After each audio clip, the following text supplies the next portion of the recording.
பணவடிவம் என்பது ஒரு தனிச்சரக்கில் பிரதிபலிக்கிற ஏனையவை அனைத்துக்கும் இடையிலான மதிப்புறவுகளின் பிரதிபிம்பமே என்று பார்த்தோம். எனவே பணம் ஒரு சரக்கே என்பது அதை பகுத்தாயும் போது அதன் முழு வளர்ச்சி அடைந்த உருவத்திலிருந்து தொடங்குபவர்களுக்கு மட்டும் புதிய கண்டுபிடிப்பாக இருக்கும். பணமாக மாற்றப்பட்ட சரக்கு பரிவர்த்தனை செயலிலிருந்து பெறுவது அதன் மதிப்பை என்று, அதன் குறிப்பான மதிப்பின் வடிவத்தையே. இந்த இருவேறு விஷயங்களையும் போட்டு குழப்புவதன் மூலம் சில எழுத்தாளர்கள் தங்கம், வெள்ளி இவற்றின் மதிப்பு கற்பனையானது என கருதும் நிலைக்கு சென்றுள்ளனர். சில குறிப்பிட்ட பணிகளில் பணத்தின் இடத்தை அதன் வெறும் அடையாளங்களே நிரப்ப முடியும் என்ற உண்மையானது அதுவே வெறு அடையாளம்தான் என்ற அது இன்னொரு தவறான கருத்துக்கு வழி செய்தது. எனினும் இந்த பிழையின் பின்னால் ஒரு பொருளின் பண வடிவம் அந்த பொருளின் பிரிக்க முடியாத பகுதி அன்று குறிப்பிட்ட சில சமூக உறவுகள் தம்மை காண்பித்துக் கொள்கிற வடிவம்தான் என்ற ஊகம்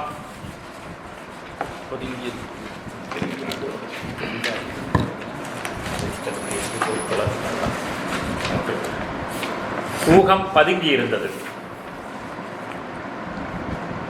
இந்த அர்த்தத்தில் ஒவ்வொரு சரக்கும் ஒரு அடையாளமே. ஏனெனில் மதிப்பு என்ற அளவில் அதன் செலவிடப்பட்ட மனித உழைப்பின் பொருளாதார உரையில்.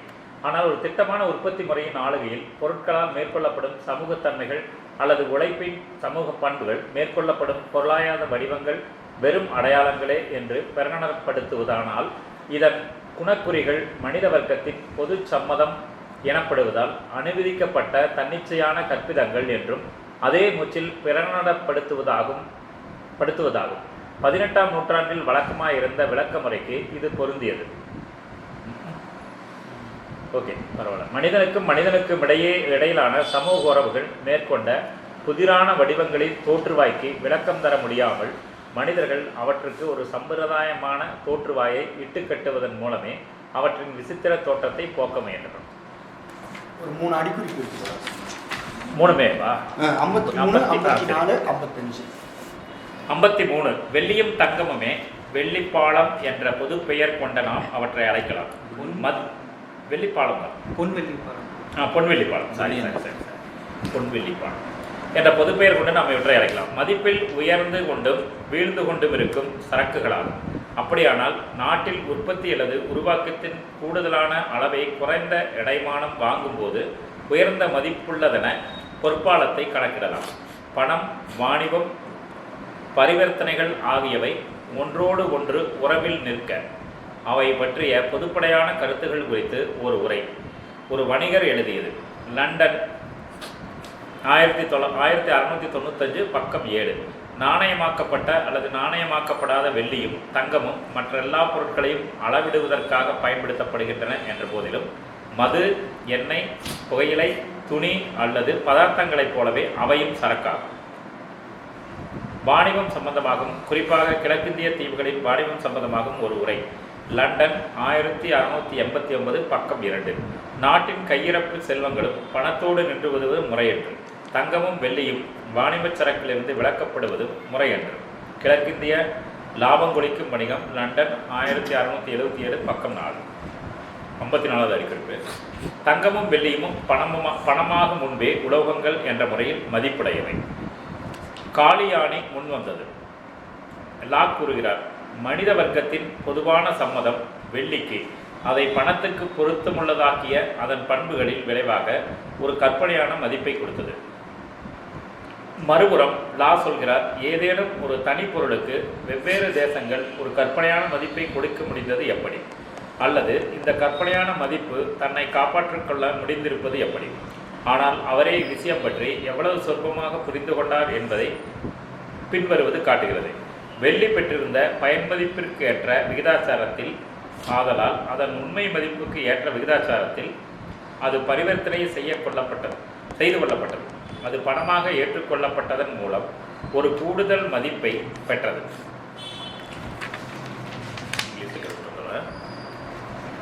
பணம் அவற்றின் சரக்குகளின் சின்னமாகும். எலிமெண்ட்ஸ் டியூ காமன்ஸ் புதிய பதிப்பில்லை, அதில் விட்டுடலாம். சின்னம் என்ற முறையில் அது சரக்குகளால் கவரப்படுகிறது. முன் வந்தது பக்கம் 185. பணம் பொருளின் சின்னமாகும், பொருளை குறிப்பதாகும். பணம் வெறும் சின்னம் அன்று, ஏனெனில் அதுவே செல்வம்தான். அது மதிப்புகளின் பிரதிநிதி என்று சமதையே. மதிப்பு என்னும் கருத்து மதிப்புள்ள பொருளை வெறும் அடையாளமாக எண்ணுகிறது. பொருள் மதிக்கப் பெறுவது அது என்ன என்பதற்காக அன்று, அதன் பெருமானம் என்ன என்பதற்காகவே. பணம் வெறும் அடையாளமே. உயர்நிலை உலகங்களின் மதிப்பு களப்பற்ற கற்பனையே என்ற கருத்தை பொருளாதார அறிஞர்களுக்கு நெடுங்காலம் முன்னரே வழக்கறிஞர்கள் முன்வைத்தனர்.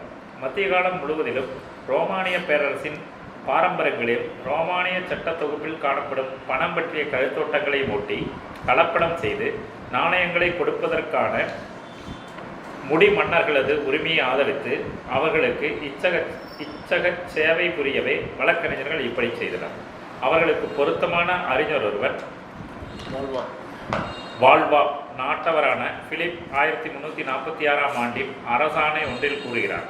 பிறப்பிக்கும் அதிகாரமும் எமது விருப்பத்தின்படியும் எமக்கு உசிதமென தோன்றுகிறபடியும் செலவாணி விகிதத்தையும் விலையையும் நிர்ணயிப்பது எம்மையும் எமது மாட்சியுமை பொருந்திய அரசையுமே சாரும் என்பது குறித்து யாரும் ஐயம் கொள்ளற்க. பணத்தின் மதிப்பு பேரரசின் அரசாணையால் நிர்ணயிக்கப்படுவது ரோமானிய சட்டத்தில் ஒரு விதியாகும்.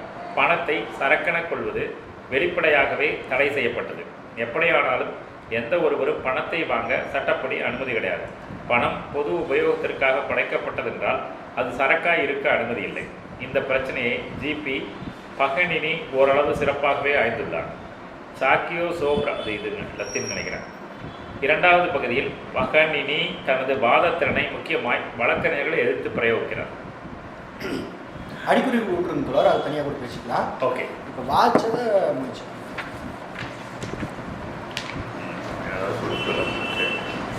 படிக்கிறதுக்கு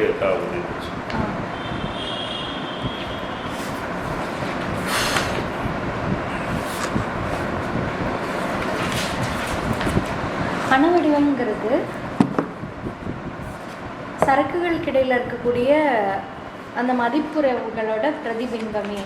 அந்த சரக்குகளுக்குள்ள இருக்கக்கூடிய உழைப்பு நேரத்தோட அதை வெளிப்படுத்தக்கூடிய அந்த மதிப்போட பிரதிபிம்பம் மாதிரி தான் பணம் அப்படிங்கிறது. நம்ம முன்னமே பணமும் ஒரு சரக்காக இருந்து தான் அது வளர்ந்து இந்த பொது சமதியாக வந்திருக்குங்கிறது பார்த்தோம் அப்படிங்கிறது சொல்கிறாங்க. இதை முழுதாக வளர்ச்சி அடைந்த பணம், அதாவது முதலாளித்துவ சமூகத்தில் ஒரு பணம்ங்கிற ஒரு பிம்பம் முழுமையாக வளர்ச்சி அடைஞ்சதுக்கு அப்புறம் கீழே பார்க்குறப்ப தான் கிடைக்கிறதா அது ஒரு கண்டுபிடிப்பாக இருக்கும். ஆரம்ப காலகட்டத்தில் அதை அவங்க புரிஞ்சிருக்க முடியாது, மற்றவங்க புரிஞ்சிருக்க முடியாது.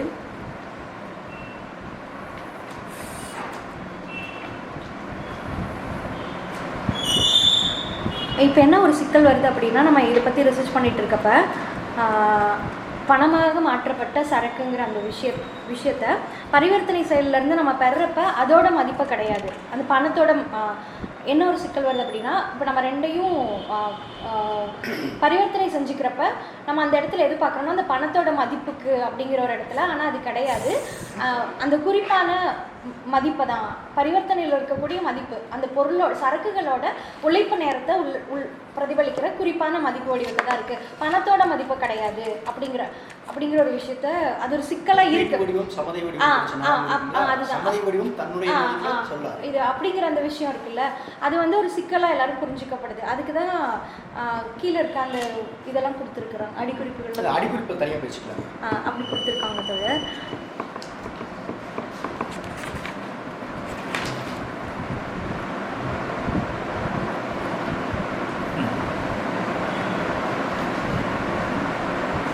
டெனிஸ் தோழர் நீங்கள் முயற்சி பண்ணுறீங்களா?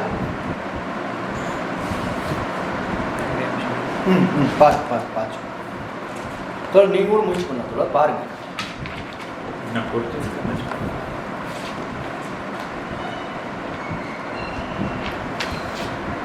படிப்பது கவனிக்க முடியாது. ஓகே தோழர், பண வடிவம் அப்படின்னு இப்போ வந்துட்டோம். இப்போ பரிவர்த்தனைக்கு பணம் வந்துருச்சு. இப்போ நம்ம அந்த பரிவர்த்தனைக்கு வந்ததுக்கப்புறமா இந்த பண வடிவத்தை பற்றி நம்ம பார்க்குறோம். பார்க்கும்போது என்ன பார்க்குறோம், என்றைக்குமே வந்து ஒரு பொருள், ஒரு தங்கத்தை கொடுத்து நமக்கு தேவையான பொருள் வாங்குறோன்ற போது நம்ம தங்கத்தோட மதிப்புக்காக வாங்கல. தங்கம் தன்னுடைய மதிப்பு அது சொல்கிறது இல்லை, அந்த மதிப்பு வடிவத்தை தான் காட்டுது. இது எவ்வளோ இருக்குது அப்படின்ற அந்த வடிவத்தை தான் காட்டுது ஒழிய தன்னுடைய மதிப்பை காட்டுறது இல்லை. அது அடுத்ததாக பார்த்தோம் அப்படின்னா, இதே வந்து இப்போ அன்றைக்கு இருந்த முதலாளித்துவ பொருளாதார அறிஞர்களாக இருக்காங்கன்னு வைங்க, அவங்க ஆய்வு செய்கிறாங்க அப்படின்னா அவங்க எந்த இடத்துல இருந்து ஆய்வு செய்கிறாங்க அப்படின்னா இந்த சுழற்சியில் தான் ஆய்வு செய்கிறாங்க. எங்கே வந்து இங்கே பணம் வருது இங்கே போகுது அப்படின்ற இடத்துலேருந்து இவங்க ஆய்வு செய்யும்போது என்ன ஆகுது, பணத்தை பற்றின ஒரு முழுமையான இதுக்கு போக முடியல, முழுமையாக ஒரு புரிதலுக்கு வர முடியல. இப்போ அவங்க சிக்கலாக போயிடுது. இன்னும் நிறையா பேர் என்ன பண்ணுறாங்க அப்படின்னா, பணம்ன்றது வந்து ஏதோ இயல்பாகவே ஒரு மதிப்பு வாய்ந்த ஒரு பொருள் அப்படின்ற மாதிரி எடுத்துக்கிறாங்க. இன்னும் சிலர் என்ன பண்ணுறாங்கன்னா, பணத்துக்கு மதிப்பே கிடையாது அப்படின்ற மாதிரியும் பேச ஆரம்பிக்கிறாங்க. இப்போ இந்த கருத்துக்கள் எல்லாம் எங்கிருந்து வருதுன்னு பார்த்தோம் அப்படின்னா, அந்த பணத்தை பற்றின ஒரு முழுமையான ஒரு ஆய்வு செய்யாது. ஆனால் நம்ம அப்படி இல்லை, நம்ம பணன்ற வடிவம் எப்படி வந்துச்சு அப்படின்றத முழுமையாக ஆய்வு செஞ்சுருக்கோம். அப்போ இங்கே பணமாக அது வந்து நின்றுக்குதுன்னா அது ஏன் நின்றுருக்குது, அதுக்கான சமூக சூழல் என்னவா இருந்தது, என்ன காரணமாக இருந்ததுன்ற வரைக்கும் நமக்கு வந்துருச்சு. இப்போ நம்ம அதை புரிஞ்சுக்கிட்டங்காட்டி இதை நம்மளால் சொல்ல முடியும். அதுதான் அந்த 3 அடிப்பு குறிப்புகளையும் சொல்கிறாங்க. குறிப்பாக இப்போ வெள்ளிக்கு தங்கம் இருக்குது, இது வந்து மதிப்பு ரொம்ப உயர்ந்த மதிப்புடையது அப்படின்ற மாதிரி ஒரு இடத்துல பேச ஆரம்பிக்கிறாங்க. இன்னொரு அப்போ அப்படி இருக்கும்போது ஏதோ ஒரு வணிகர் எழுதுனதா சொல்கிறாங்க, நம்ம வந்து பொற்பாலத்தை வந்து மதிப்புகளாகவே எடுத்துக்கலாம், பொன்வெள்ளி பாலம் அதை மதிப்புகளாகவே நம்ம எடுத்துக்கலாம் அப்படின்ற மாதிரி பேசுகிறாங்க. அது 55வது அடிக்குறிப்பு பாருங்க. அதில் பணத்தை பற்றி அன்றைக்கு இருந்த தத்துவவாதிகளாக இருக்கட்டும் இல்லை பொருளாதாரவாதிகளாக இருக்கட்டும் அவங்க என்னென்ன கருத்தை வச்சுருந்தாங்க அப்படின்றத ஒவ்வொன்றா சொல்லிட்டு, பணம்னா என்ன அப்படின்றத ஒவ்வொருத்தராக சொல்லிட்டு இருக்காங்க. அதில் ஒருத்தர் சொல்கிறாரு, போர் பெண்ணும் அப்படின்றவர் சொல்கிறாரு, பணம் வந்து சரக்குகளோட சின்னம் தான் அப்படின்ற மாதிரி அவர் ஒரு கருத்து வைக்கிறேன். அப்போ இன்னொருத்தர் என்ன சொல்கிறாரு, இல்லை சின்னங்கிற முறையில் அது சரக்குகளை வச்சு அது வாங்குறதுக்கு பயன்படுது, ஆனால் பணன்ற பொருள் வந்து அது ஒரு பொருளை குறிக்கிறது தான் அப்படின்ற மாதிரி மாண்டெக்ஸ்யூ அப்படின்ற அந்த ரிவ்யூ பேப்பரில் வருது. இப்போ அதை பற்றி திரஸ்னே என்ன சொல்கிறாரு, திரஸ்னே அப்படின்றவர் என்ன சொல்கிறாரு, பணம் வெறும் சின்னம் மட்டும் இல்லை, அது வந்து ஒரு செல்வம், அது வந்து ஒரு செல்வம், அது மதிப்புகளோட பிரதிநிதி, அதுதான் சமதையாக இருக்குது அப்படின்ற மாதிரி அப்படி ஒவ்வொருத்தரும் ஒவ்வொரு கருத்துக்களை சொல்கிறது தான் அந்த அடிக்குறிப்பில் சொல்லியிருக்காங்க. நான் இந்த அளவில் புரிஞ்சுக்கிறேன். வேறு யாராவது சொல்கிறீங்களா? இந்த பணம் வந்து சரக்கோட தங்கத்தோட இன்னொரு வடிவம் தான். ஏன்னா முதல்ல வந்து பணம் வெளியிடுறதுனா வந்து இப்போ இது இல்லைன்னு சொல்லி அன்னைக்கு இவர் சொல்ல சொன்னார். ஆனால் ஆரம்பத்தில் வந்து பணம் வெளியிடுறதுனா அவங்களுக்கு எவ்வளவு பணம் வெளியிடுறாங்களோ அதுக்கு அது பணத்துக்கு வச்சிருப்பாங்க. ஸோ பணங்கிறது வந்து தங்கம் தான், ஏதோ ஒரு வகையில் அதோட வடிவங்களில் வந்து ஒன்றாகுதுன்னு நான் நினைக்கிறேன். இப்போ அதுக்கு பின்னால் கொஞ்ச நாள் கழிச்சோன்னா குறிப்பிட்ட அந்நிய செலவாணி வச்சிருப்பாங்க. அந்நிய செலவாணி இவ்வளவு, தங்கம் எவ்வளவு, இப்போ இல்லைங்கிறது சுகுமார் தோழர் அன்னைக்கு பேசும்போது இல்லை தோழர் இப்போ மாறிட்டாங்க, அப்படி தேவையில்லை அப்படிங்கிற மாதிரி சொன்னாங்க. அதில் வர கேட்கல போயிட்டு தோழர் சேகரன் தோழர்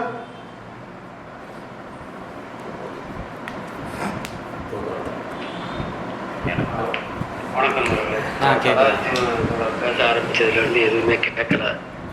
சிவகுமார் தோழர் உங்களுக்கு கேட்டுதா? தோழர் எங்களுக்கு சிக்னல் கட்டாய் வருது தோழர். இங்க கொஞ்ச நேரம் கேட்டது தோழர், கொஞ்ச நேரம் கோட்டது, அப்புறமா ரொம்ப இதாக டிஸ்டர்பன்ஸாக தான் சரியா கேட்கல.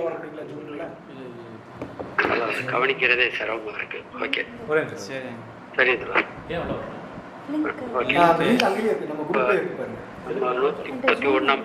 131 ஹலோ எனக்கு சோம்பல் வராதுன்னு நினைக்கிறேன். ஆப் இருந்தது நான் வேணா வரல, நீங்கள் போட்டு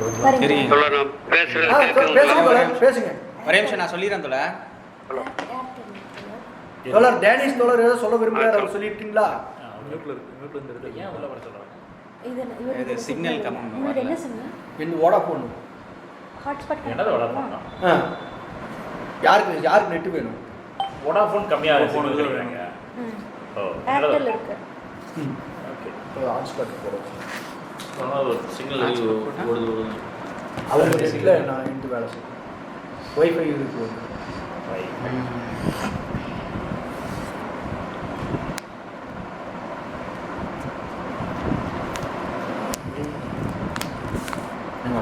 இந்த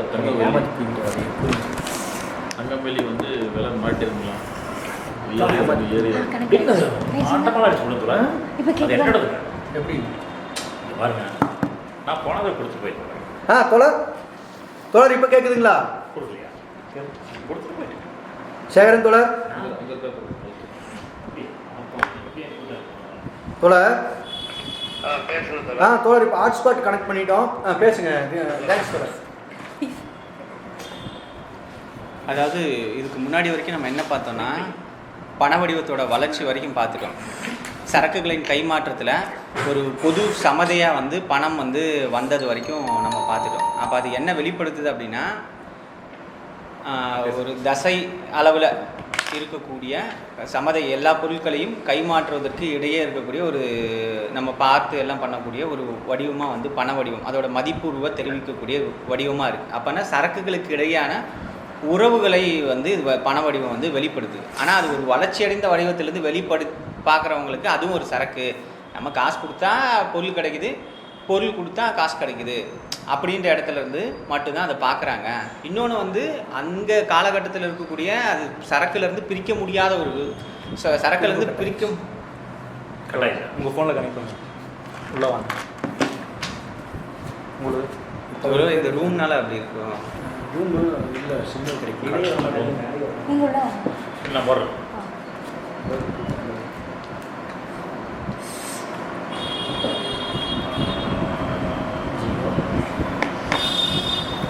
ஓகே இந்த லிங்க் போட்டுருக்கேன். ஒரு லிங்க் அந்த லிங்க் தானே அதில் லிங்க் இருக்கு. எந்த லிங்க்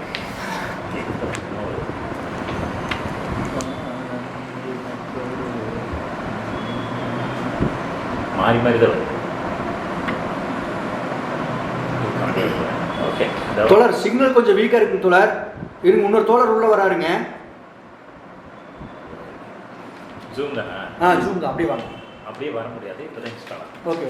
இல்லை உங்களுக்கு அப்டேட் ஆகலாம் நினைக்கிறேன். இந்த அப்டேட் இல்லாமல் நினைக்கிறீங்களா? ஆமாம், அப்டேட் பண்ணி பாருங்க. எதுக்கு நம்மளுக்கு எப்படியாவது ஜூம் அப்டேட் யூஸ் ஆகும்.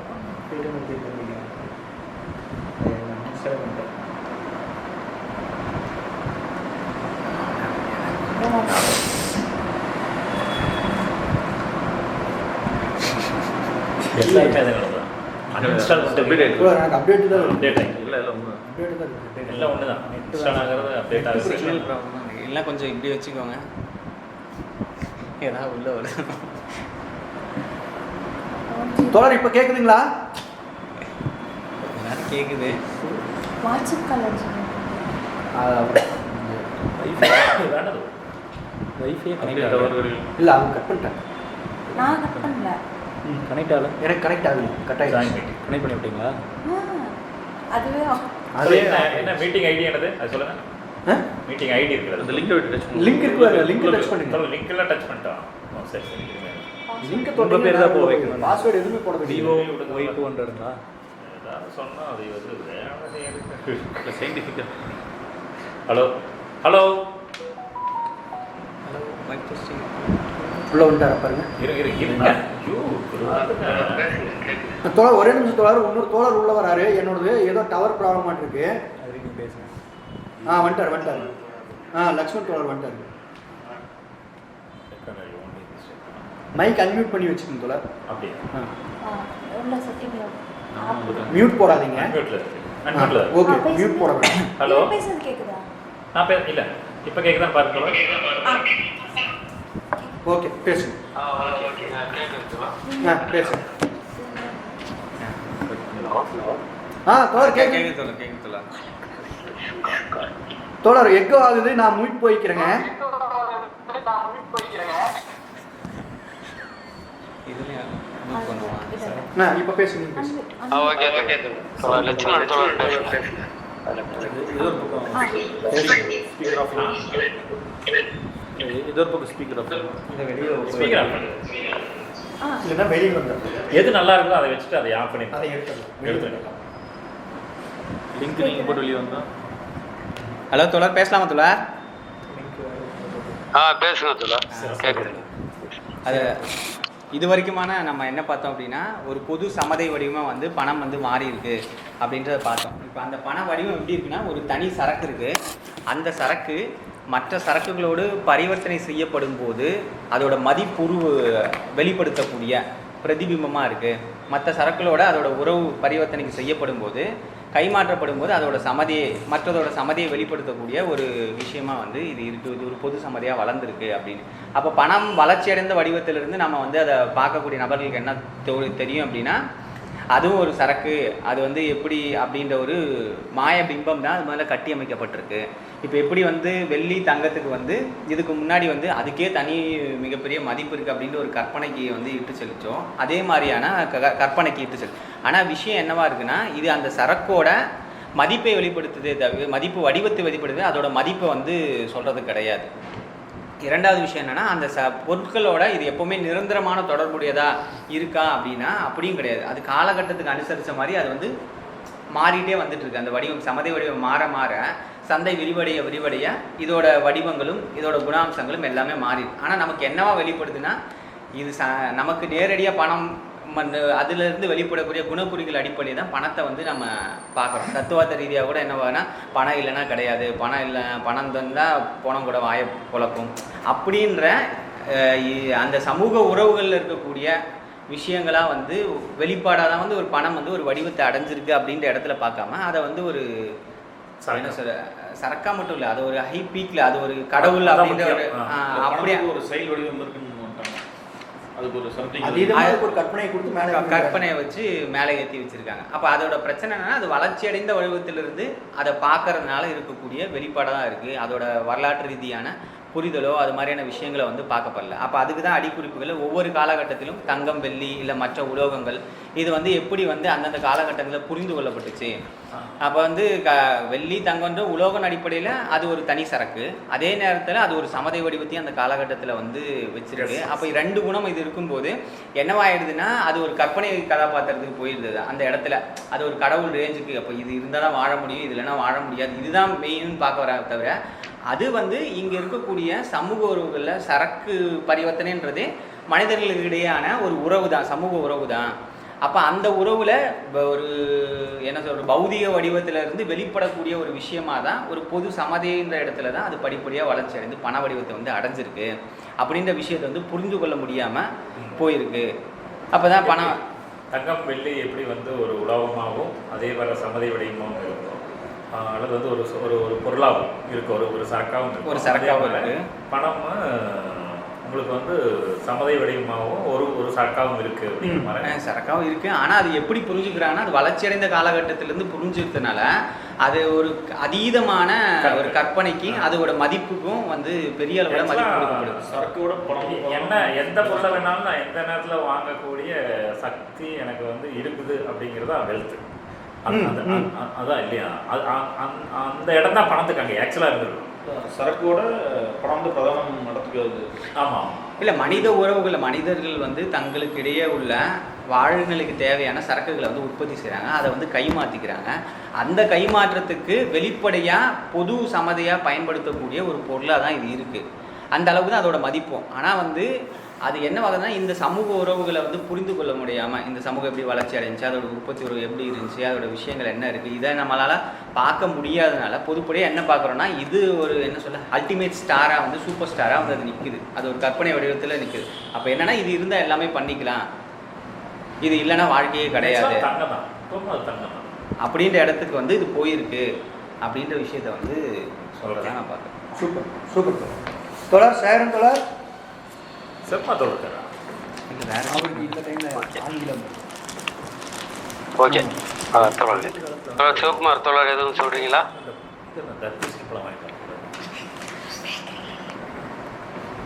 பெங்களூர் சிவகுமார் தோழர் இந்த பழம்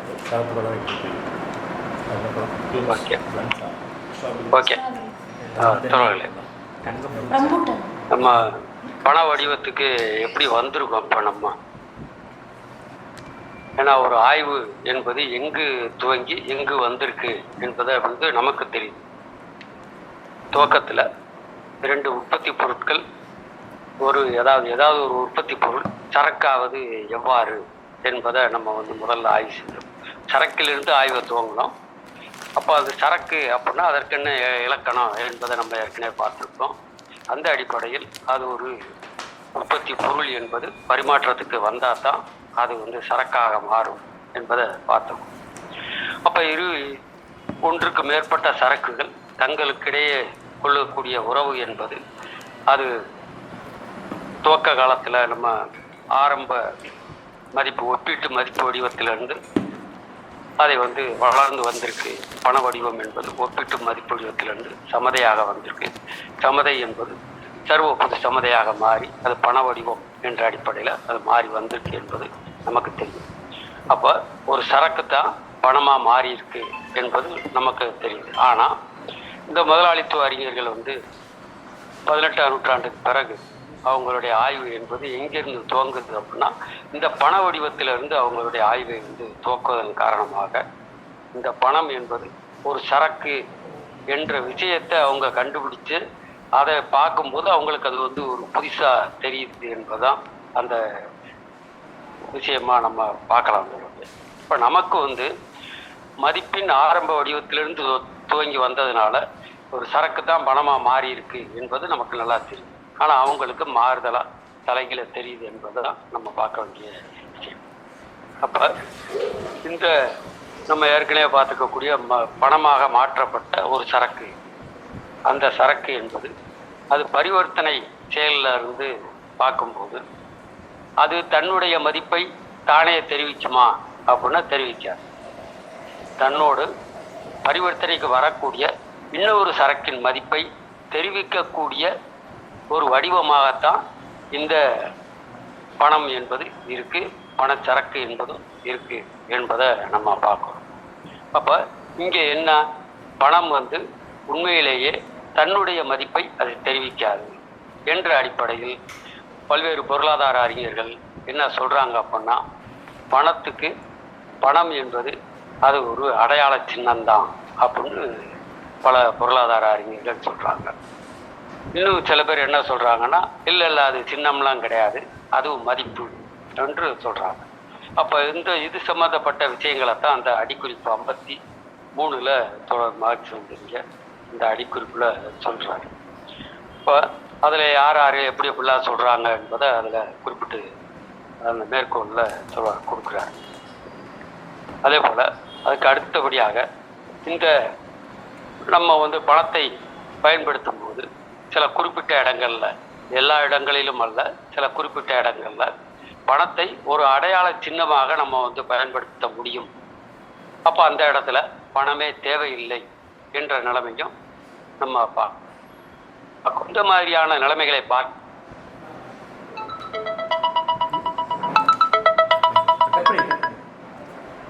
என்ற ஒரு தவறான கருத்துக்கு அவங்க அதுபோக அந்த பணம் ஒரு அடையாளம் தான் அப்படின்னு சொல்லுவதே எந்த ஊகத்தின் அடிப்படையிலிருந்து வருது அப்படின்னா இந்த பண வடிவம் என்பது வந்து ஒரு அந்த சரக்கின், அதாவது அந்த பொருளில் பிரிக்க முடியாத பகுதி அல்ல, பிரிக்க முடிகின்ற பகுதி தான். ஆனால் சில குறிப்பிட்ட சமூக உறவுகள் தங்களை காண்பித்துக் கொள்கிற வடிவம்தான் என்ற ஊகம் அதுக்குள்ள பதுங்கி இருந்தது என்று தொடர் மார்க்ஸ் வந்து குறிப்பிடுறார். அப்போ இங்கே வந்து சமூக உறவுகள் தங்களுக்குள்ளாக தங்களை காண்பித்துக் கொள்கிற ஒரு வடிவம்தான் அந்த பணத்தின் வடிவம் என்று அவங்க சொல்கிறாங்க. அப்போ இந்த அர்த்தத்தில் சரக்கு வந்து ஒரு அடையாளமாக தான் அங்கே வந்து சொல்லப்படுது என்பதையும் தொடர் மார்க்ஸ் வந்து குறிப்பிட்டு சொல்கிறாங்க. அப்போ அது ஒரு அடையாளமாக மாறும்போது அது ஒரு பௌதிக பொருள் அல்ல, அது ஒரு சரக்கு வந்து பணம் என்ற பௌதிக பொருளாக அது இல்லை என்ற அடிப்படையில் அது ஒரு கற்பனை தான். அப்படி ஒரு கற்பனைக்கு சமூகம் முழுவதுமே அதை ஒரு ஒப்புதல் கொடுத்ததன் காரணமாக அது ஒரு பணமாக நிலவுகிறது என்ற அடிப்படையில் அவர்கள் கருத்துக்கள் என்பது வளர்ந்திருக்கு என்பதையும் இங்கே வந்து சுட்டி காட்டுறார். அப்போ இந்த அடையாளங்கள், இந்த அடையாள சின்னம், குணக்குறிகள் அப்படின்னு அடையாளம் என்று சொல்லப்படுது. இப்போ இந்த அடையாளங்கள் மனித வர்க்கத்தோட பொது சம்மதம் அப்படின்னா எல்லாரும் ஏற்றுக்கொண்ட ஒன்று, அதாவது வளமாகவோ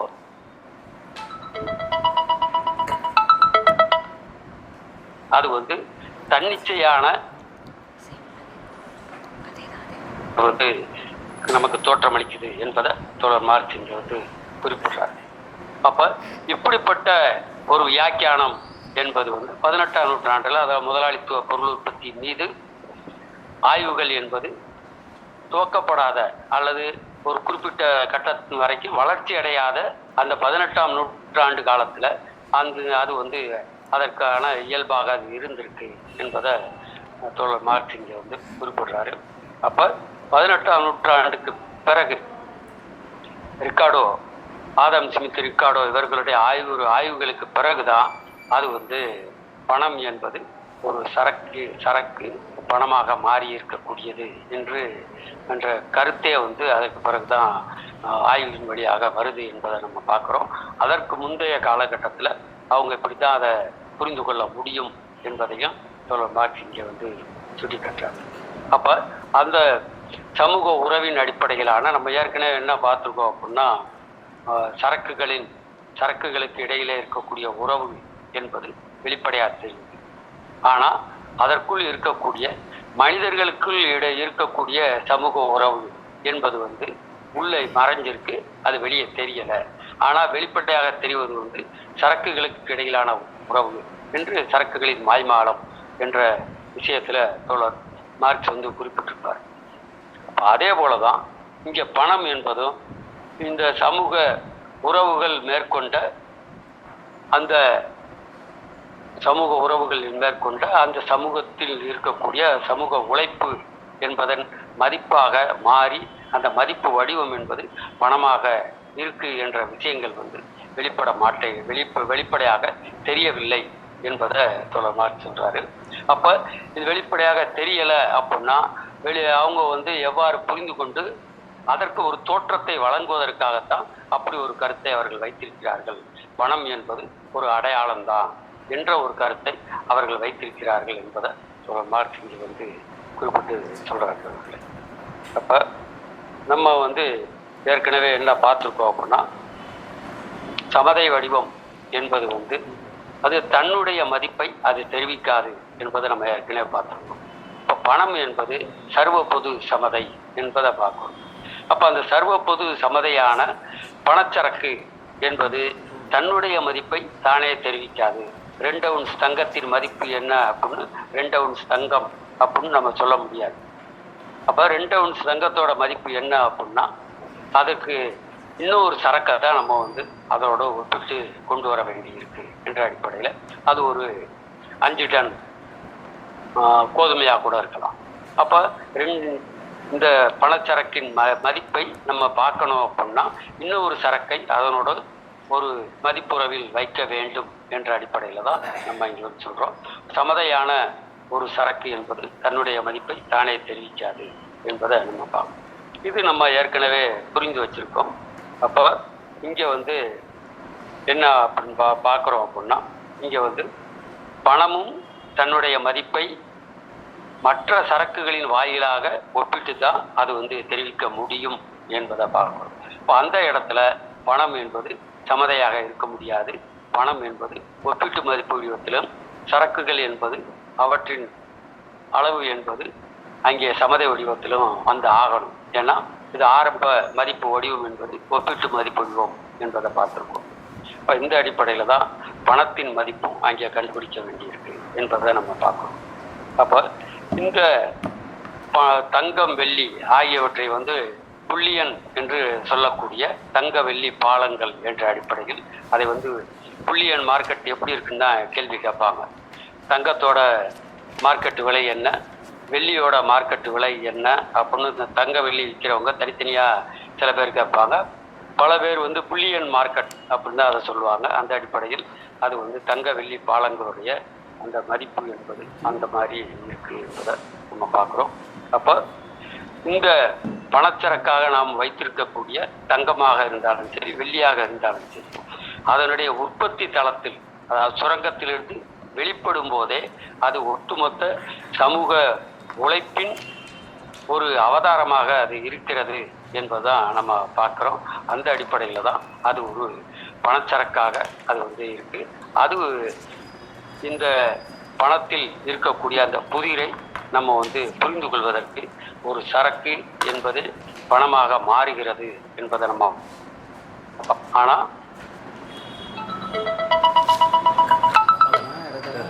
கேள்வியாக இருக்கு என்பதை நம்ம பணமாக மாறுகிறது என்பது நமக்கு தெரியும். அப்போ பணம் சரக்கு தான், பணம் ஒரு சரக்கு தான் என்பது எல்லாத்துக்கும் தெரிந்த விஷயமா இருக்கு.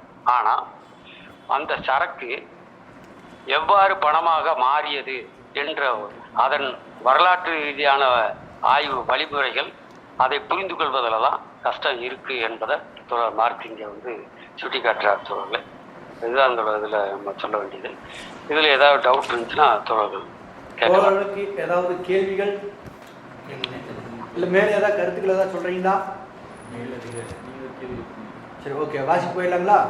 தோழர் 132 ஒரு சரக்கின் சமதை வடிவம். அது முடிச்சுட்டோம். அது முடிச்சிட்டோம். அதான் 133 பக்கம். ஒரு சரக்கின் சமதை வடிவம், அதுவும் அந்த கீழே 2 அடிக்குறிப்பு இருக்கு, அதையும் காமிச்சிருக்கேன். ஒரு சரக்கின் சமதை வடிவம் அதன் மதிப்பினது பருமனின் நிர்ணயிப்பை குறிப்பதாகாது என்று முன்பே குறிப்பிட்டோம்.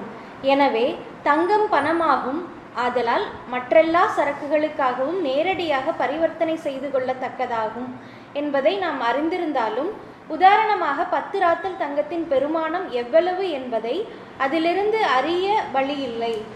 மற்ற ஒவ்வொரு சரக்கையும் போலவே பணமும் தனது மதிப்பின் பருமனை மற்ற சரக்குகளின் வாயிலாக ஒப்பீட்டு முறையில் அன்று வாசிக்கிறது கேட்கல. தோழர் இப்ப கேக்குதுங்களா? ஓகே தோழர். ஒரு சரக்கின் சமதை வடிவம் அதன் மதிப்பினது பருமனின் நிர்ணயிப்பை குறிப்பதாகாது என்று முன்பே குறிப்பிட்டோம். எனவே தங்கம் பணமாகும், ஆதலால் மற்றெல்லா சரக்குகளுக்காகவும் நேரடியாக பரிவர்த்தனை செய்து கொள்ள தக்கதாகும் என்பதை நாம் அறிந்திருந்தாலும், உதாரணமாக 10 ராத்தல் தங்கத்தின் பெருமானம் எவ்வளவு என்பதை அதிலிருந்து அறிய வழியில்லை. மற்ற ஒவ்வொரு சரக்கையும் போலவே பணமும் தனது மதிப்பின் பருமனை மற்ற சரக்குகளின் வாயிலாக ஒப்பீட்டு முறையில் அன்றி வேறு விதத்தில் வெளியிட முடியாது. இந்த மதிப்பு அதன் உற்பத்திக்கு அவசியமான உழைப்பு நேரத்தால் நிர்ணயிக்கப்படுகிறது. அதே அளவு உழைப்பு நேரம் செலவாகிற வேறு எந்த சரக்கின் அளவாலும் அது தெரிவிக்கப்படுகிறது. அதன் ஒப்பீட்டு மதிப்பை இவ்வாறு அளவு வழியில் நிர்ணயிப்பது பண்டமாற்றை கொண்டு அதன் உற்பத்தி ஸ்தானத்தில் நடைபெறுகிறது. அது பணமாக சுற்றோட்டத்தில் இறங்கும் போது அதன் மதிப்பு ஏற்கனவே குறிக்கப்பட்டதாக உள்ளது. 17வது நூற்றாண்டின் கடைசி பகுதியிலேயே பணம் ஒரு சரக்குதான் என்பது நிரூபணமாகி இருந்தது. ஆனால் இந்நிலை பகுப்பாய்வின் பிள்ளை பிராயத்தையே குறிக்கிறது. பணம் ஒரு சரக்கே என்பதை புரிந்து கொள்வதில் சிரமமில்லை. ஒரு சரக்கு பணமாவது எப்படி, ஏன், எவ்வழியில் என்பதை கண்டுபிடிப்பதில்தான் சிரமம் உள்ளது. அடிக்குறிப்பு 56. ஒரு மனிதன் ஒரு மூட்டை தானியத்தை உற்பத்தி செய்யக்கூடிய அதே நேரத்தில் பெருநாட்டின் மண்ணிலிருந்து 1 அவுன்ஸ் வெள்ளியை லண்டனுக்கு கொண்டு வர முடியும் என்றால் ஒன்று மற்றதன் இயற்கை விளையாகும். இப்போது புதிய அல்லது இன்னும் எளிதான சுரங்கங்களின் பயனாய் ஒரு மனிதன் முன்பு 1 அவுன்ஸ் வெள்ளியை சேகரித்த அதே சுலபத்துடன் 2 அவுன்ஸ் வெள்ளியை சேகரிக்க முடியும் என்றால் மற்றவை மாறாதிருக்க தானியம் முன்பு மூட்டை 5 சில்லிங் விலைக்கு கிடைத்த போது எவ்வளவு மலிவானதோ அவ்வளவு மலிவானதாகவே 10 சில்லிங்குக்கு இருக்கும். வில்லியம் பெட்டி வரிகள் கொடைகள் பற்றிய வியாசம், லண்டன் 1667, பக்கம் 32. அடிக்குறிப்பு 57. பணத்திற்கு தரப்படும் தவறான இலக்கணங்களை ஒரு பிரதான வகைகளாக பிரிக்கலாம். 2 பிரதான வகைகளாக பிரிக்கலாம். ஒன்று பணத்தை சரக்கை விட மேலானதாக்குவது, இன்னொன்று கீழானதாக்குவது என்று நமக்கு முதலில் தெரிவித்த பின்னர் அறிவார்ந்த பேராசிரியர் ரோஷர் பணத்தின் இயல்பு குறித்து மிக கலப்பான நீண்ட நூற்பட்டியல் ஒன்றை நமக்கு தருகிறார். இதிலிருந்து இத்தத்துவத்தின் உண்மை வரலாறு பற்றி அவருக்கு சொற்ப நாணமும் இல்லை என தெரிகிறது. பின் அவர் இவ்வாறு நீதி மொழிகிறார். மற்றபடி பிற்காலத்திய பொருளாதார அறிஞர்களில் பெரும்பாலார் பணத்தை மற்ற சரக்குகளிலிருந்து வேறுபடுத்துகிற தனி குணங்களை போதுமான அளவு மனதில் இருத்துவதில்லை என்பதை மறுப்பதற்கில்லை. மாறாக ஒரு சரக்கை விட மேலாக அல்லது கீழாக அது இருப்பது அப்போதே.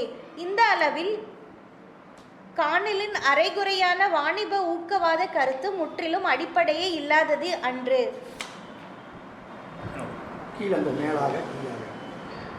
மேலாக கீழாக போதுமான அளவில் இல்லை, இந்த அளவில் மொத்தத்தில் இல்லை. கருத்துகளிலும் மொழியிலும் என்ன தெளிவு, எனவே இப்படிப்பட்ட கதம்பமான பேராசிரிய பிதற்றலுக்கு அரசியல் பொருளாதாரத்தின் பகுப்பாய்வு உடலியல் முறை என்ற புனைப்பெயரை திரு ரோசர் அடக்கத்துடன் சூட்டுகிறார். எப்படியானாலும் பணம் ஒரு ரம்யமான சரக்கு என்று கண்டுபிடிப்புக்கான பெருமை அவரையே சாரும்.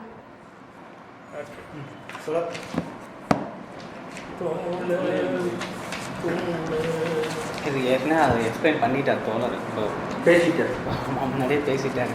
அதாவது வந்து ஒரு சரக்கு வந்து அதோட சம்மதை வடிவத்தை வந்து அதை வந்து வெளிப்படுத்த முடியாது. சம்மதை வடிவமாக இருக்கும்போது அது தன்னோட மதிப்பை வந்து வெளிப்படுத்தவே முடியாது. உதாரணமாக தங்கம் 10 ounce தங்கம் இல்லை 5 கிராம் தங்கம் அப்படின்னா 5 கிராம் தங்கம் என்னன்னு சொல்லி தங்கமே வந்து எவ்வளோன்னு சொல்ல முடியாது. வேறப்பட்ட உழைப்பில் கம்பேர் பண்ணும், வேறு மாதிரியான உழைப்பில் ஈடுபட்ட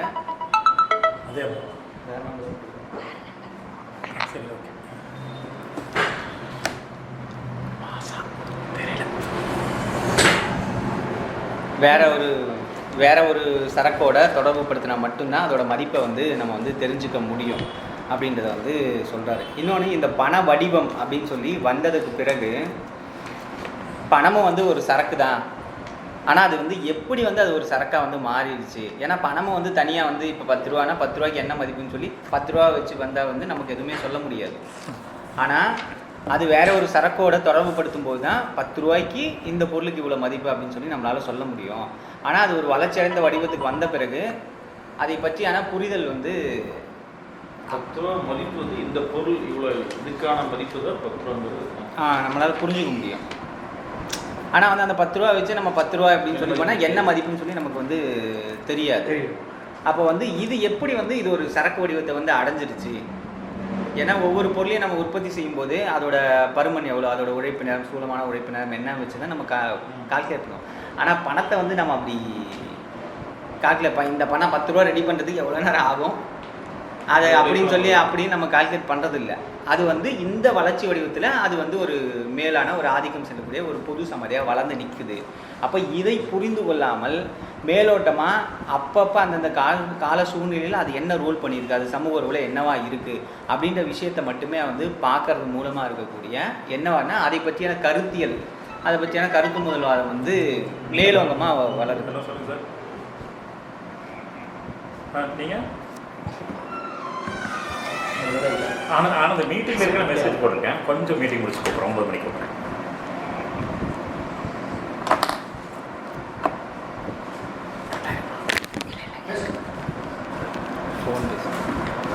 அதுக்குள்ள ஃபோன் கட் பண்ணி மெசேஜ் போட்டாச்சு விட்டாங்க.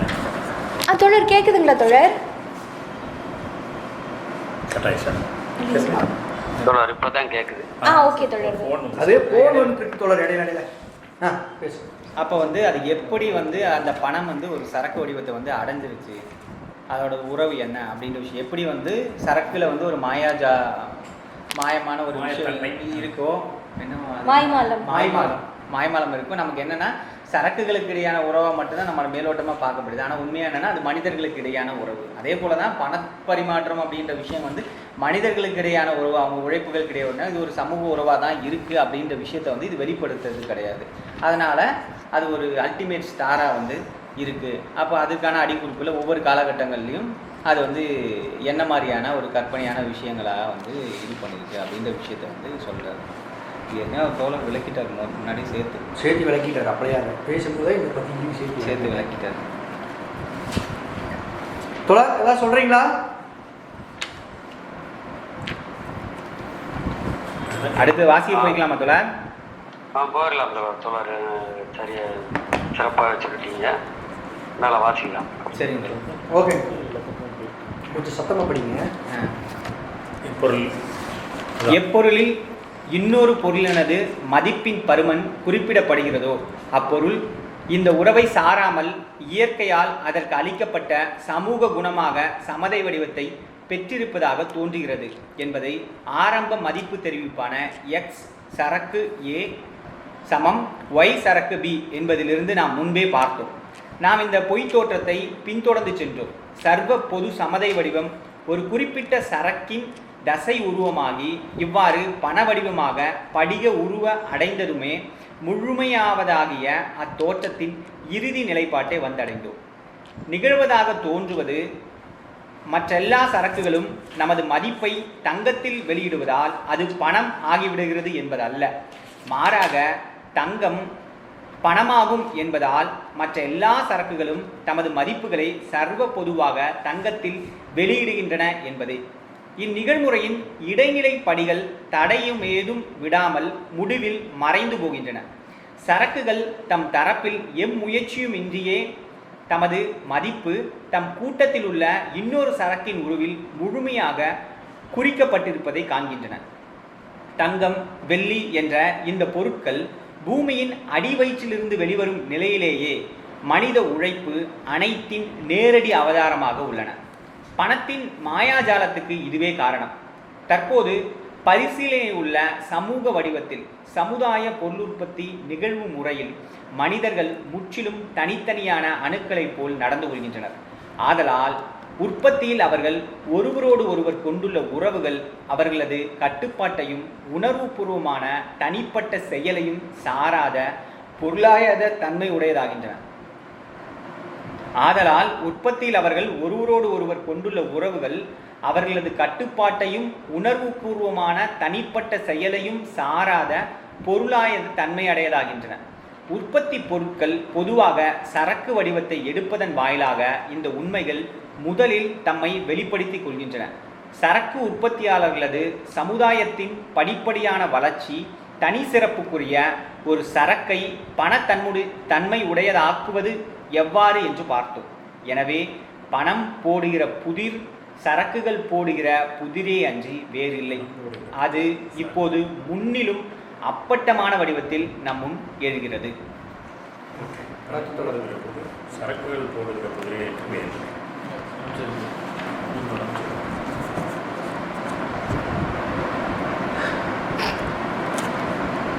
எப்பொருள் யாரார் வைக்கிப்பினும் அப்பொருளின் மதிப்பு தங்கும் வரை. நம்ம இதுக்கு முன்னால் வாதிச்சதை தொகுத்து சொல்லியிருக்கேன்.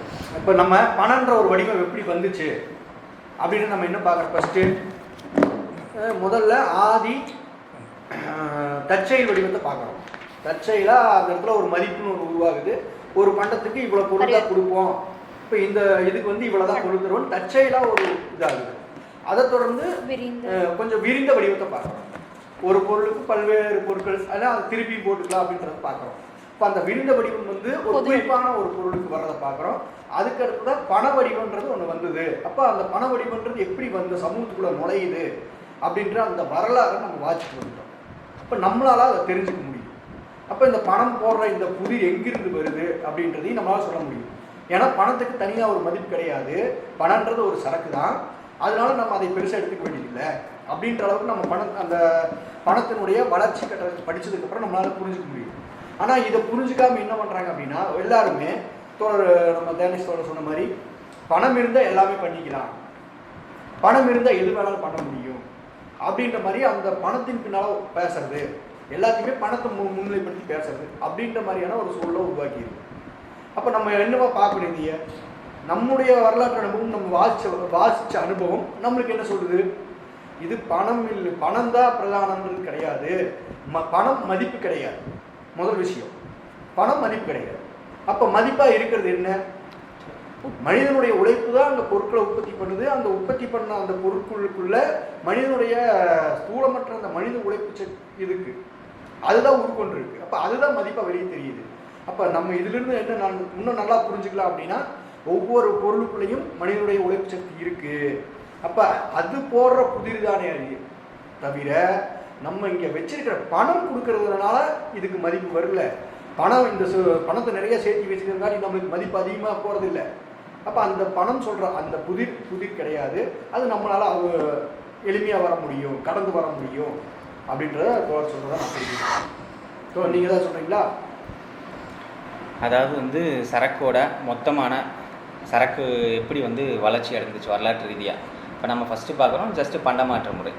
இந்த அளவு உள்ள 5 கிராம் இருக்க சர்க்கரையாக வந்து 10 கிராம் இருக்க புளிக்கு வந்து ஃபஸ்ட்டு வந்து கைமாற்றம் பண்ணுறோம். அந்த அடிப்படையில் அந்த இடத்துல மதிப்பு தெரிவிப்பு அப்படின்றது நேரடியாக நமக்கு தேவையை ஒட்டி தற்செயலாக நடக்குது. அது புளியாக இருக்கலாம், அந்த காலகட்டத்தில் என்ன அப்போ தேவை கைமாற்றம் தேவையோ அப்படி தற்செயலாக நடக்குது. இந்த தற்செயல் நிகழ்வு போக்கு வந்து படிப்படியாக மனிதர்களுடைய தேவை, உற்பத்தி அதிகரிப்பு, உற்பத்தியோட வளர்ச்சி, சக்தியோட வளர்ச்சி இப்படி அதிகமாக என்னமா ஆகுது அப்படின்னா இந்த சரக்கு அப்படின்றது ஒரு பெரிய ஒரு வடிவத்தை வந்து வளர்ச்சி அடையுது.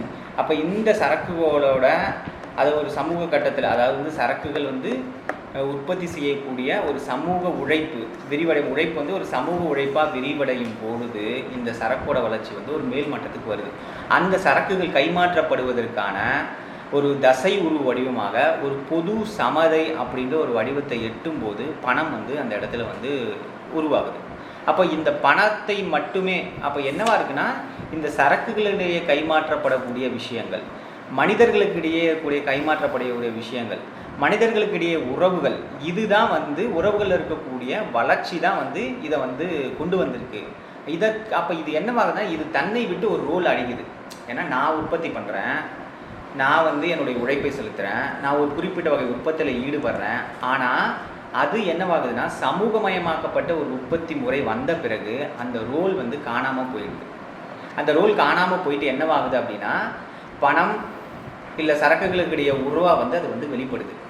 இது நான் என்னவா பார்க்குறேன்னா இந்த ஆக்சுவலாக ப்ரைவேட் ப்ராப்பர்ட்டி தனிச்சொத்துடைமையோட வெளிப்பாடாக தான் என்னவாகுதுன்னா இல்லை அந்த கருத்தில் தானே சொன்னால் இந்த விஷயம் வந்து வெளிப்படாமல் போகிறது. இந்த சமூக உறவு, இந்த சரக்குகளுக்கு இடையான உறவு மனிதர்களுக்கு இடையான உறவு தான். அப்போ சரக்குன்றது வேற எதுவுமே கிடையாது, மனிதர்களுக்கு இடையான வாழ்வதற்கு இடையான அவங்க உற்பத்தி செய்யக்கூடிய பொருட்களை கைமாற்றப்படுவதால் ஏற்படக்கூடிய உறவு தான் அப்படின்ற விஷயம் வந்து மறைக்கப்படுது.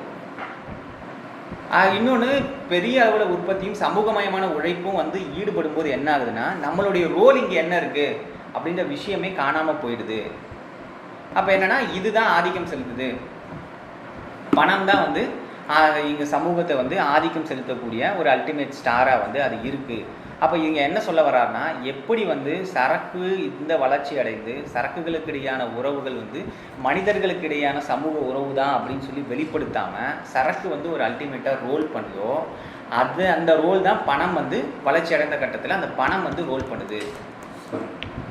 அப்போ இந்த பண வடிவத்துக்கு இடையான உறவுகளாக மட்டும்தான் இப்போ வந்து பார்க்கப்படுது. சுயநலமாக இல்லை வந்து தனி ப்ரைவேட் ப்ராப்பர்ட்டி சார்ந்த உறவுகளாக மட்டும்தான் பார்க்கப்படுது தவிர மனிதர்களுக்கு இடையான உறவுகளாக வந்து இது வந்து பார்க்கப்படலை. அப்படி பார்க்கப்படாததற்கான காரணமே என்ன அப்படின்னா சரக்கு வந்து எப்படி உற்பத்தி செய்யப்பட்டிருக்கு, அது எப்படி அதை வந்து நம்ம எப்படி வந்து சமதைப்படுத்துகிறோம், அதுக்குள்ளே இருக்கக்கூடிய பொதுப்படையான மனித உழைப்பு எப்படியா இருக்குது, அதுக்கு அடுத்த கட்ட வளர்ச்சியில் வந்து அது எப்படி வந்து ஒரு பண வடிவமாக வந்து அது மாறுது. இப்படியான விஷயங்களை பார்க்க தவறுவதன் மூலமாக தான், பார்க்க முடியாமல் போனது மூலமாக தான் இது வந்து நமக்கு ஒரு மாயமாலமாக வந்து நமக்கு வந்து இது வந்து தென்படுது அப்படின்ற விஷயத்தை வந்து பதிவு பண்ணுறாரு. சூப்பர். வேறு யாராவது சொல்கிறீங்க தோழர்? இது வந்து எக்ஸ் சரக்கு ஏ ஈக்குவல் டு ஒய் சரக்கு பி. இப்போ நான் பார்க்கும்போது வந்து எக்ஸ் சரக்கு ஒரு சம்திங் வந்து ஒய் சரக்கு பி அப்படிங்கிறது வந்து பார்க்கும்போது எனக்கு சித்திர வருது. ஆனால் உள்ளுக்குள்ளே பார்க்கும்போது என்னன்னா எக்ஸ் சரக்கில் எவ்வளோ உழைப்பு இருக்கோ அந்த உழைப்புக்கு ஈடத்தான் அந்த மாற்றுப்பொருள். ஆனால் உழைப்பு பார்க்கும்போது நான் வெறும் சரக்கு பேர் எப்படி பார்த்தோமோ அந்த மாதிரி தான் அந்த காலகட்டத்தில் அவங்க புரிஞ்சுருக்காங்க. அப்போது சரக்குங்கிற பிம்பம் வந்து அவங்களுக்குள்ள உழைப்புங்கிற ஒரு இதுக்கு மரியாதை போய் சரக்குங்கிறதான் பிரதானமாக வருது. அப்போ சரக்கு வந்து நான் பரிவர்த்தனை பண்ணும்போது அங்கே வந்து சமதியாக பணம் வருது. அப்போ சரக்கோட மதிப்பு போயிட்டு பணம் தான் பெருசுங்கிற ஒரு இடத்துக்கும் இது நகருது. ஆனால் எல்லாத்துக்கும் ஆதி வந்து உழைப்பு. ஆனால் உழைப்போட மதிப்பு இந்த இடத்துல வந்து தற்செயலாக வந்து இந்த சூழலை வந்து மறைக்கப்படுது. உங்களோட பார்வை, உங்களோட புரிதல்னால அது ஆராய்ச்சி பண்ண தவறான விதத்தினால வந்து அது கரெக்ட், அது சரியாக அவங்க விளங்கிக்காம இதுதான் பிரதானம், இதுதான் வந்து இந்த சமூகத்தை இயக்கும் சக்தியை வந்து பணம் ஃபார்முலா வச்சு சொன்ன சூப்பர். என்ன அப்படின்னா இப்போ நான் வந்து உற்பத்தி பண்ணுறேன், கால் உற்பத்தி நான் வந்து ஒரு பிஸ்கெட் வந்து உற்பத்தி பண்ணுறேன். இதே மாதிரியான பிஸ்கெட்டுகள் வந்து இங்கே ஆயிரக்கணக்கில் வந்து உற்பத்தி, ஏன்னா சந்தை பெரிய சந்தையாக இருக்குது. அப்போது இதில் வந்து நான் உற்பத்தி பண்ண சரக்கோட என்ன சொல்கிறது வேல்யூ கைமாற்றப்படுறது இருக்கக்கூடிய அதோட அட்வர்டைஸ்மெண்ட் இதெல்லாம் செலவு பண்ணி அது ஒன்றுமே இல்லாமல் போயிடுது.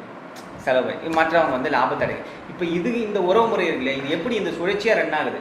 எப்படி வந்து ஒரு கவிஞர் தன்னுடைய கவிதை எழுதி முடித்து அதை வெளியே விட்ட பிறகு அதோட அவங்கவுங்க பொது கற்பனைக்கு அடிப்படையில் எப்படி புரிந்து கொள்ளப்படுதோ, சரக்கு அவன் கையிலேருந்து பரிவர்த்தனைக்கு வந்த பிறகு அவனோட கண்ட்ரோல்லே கிடையாது.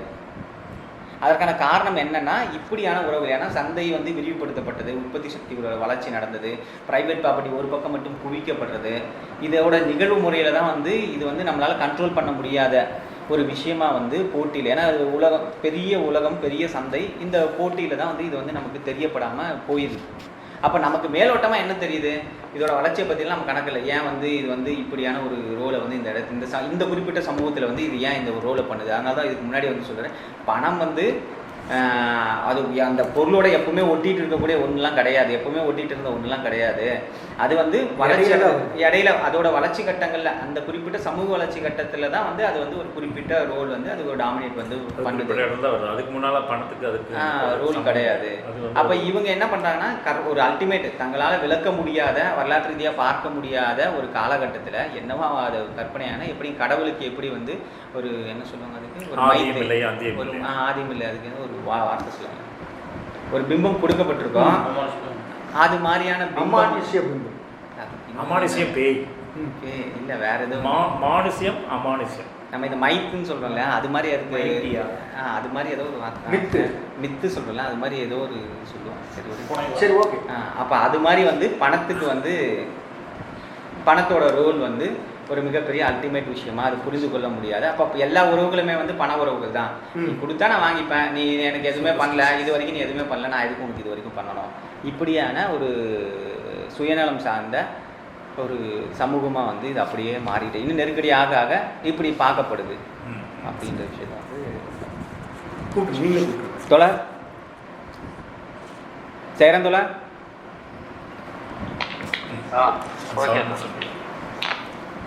விரிவாக பேசியிருக்கீங்க.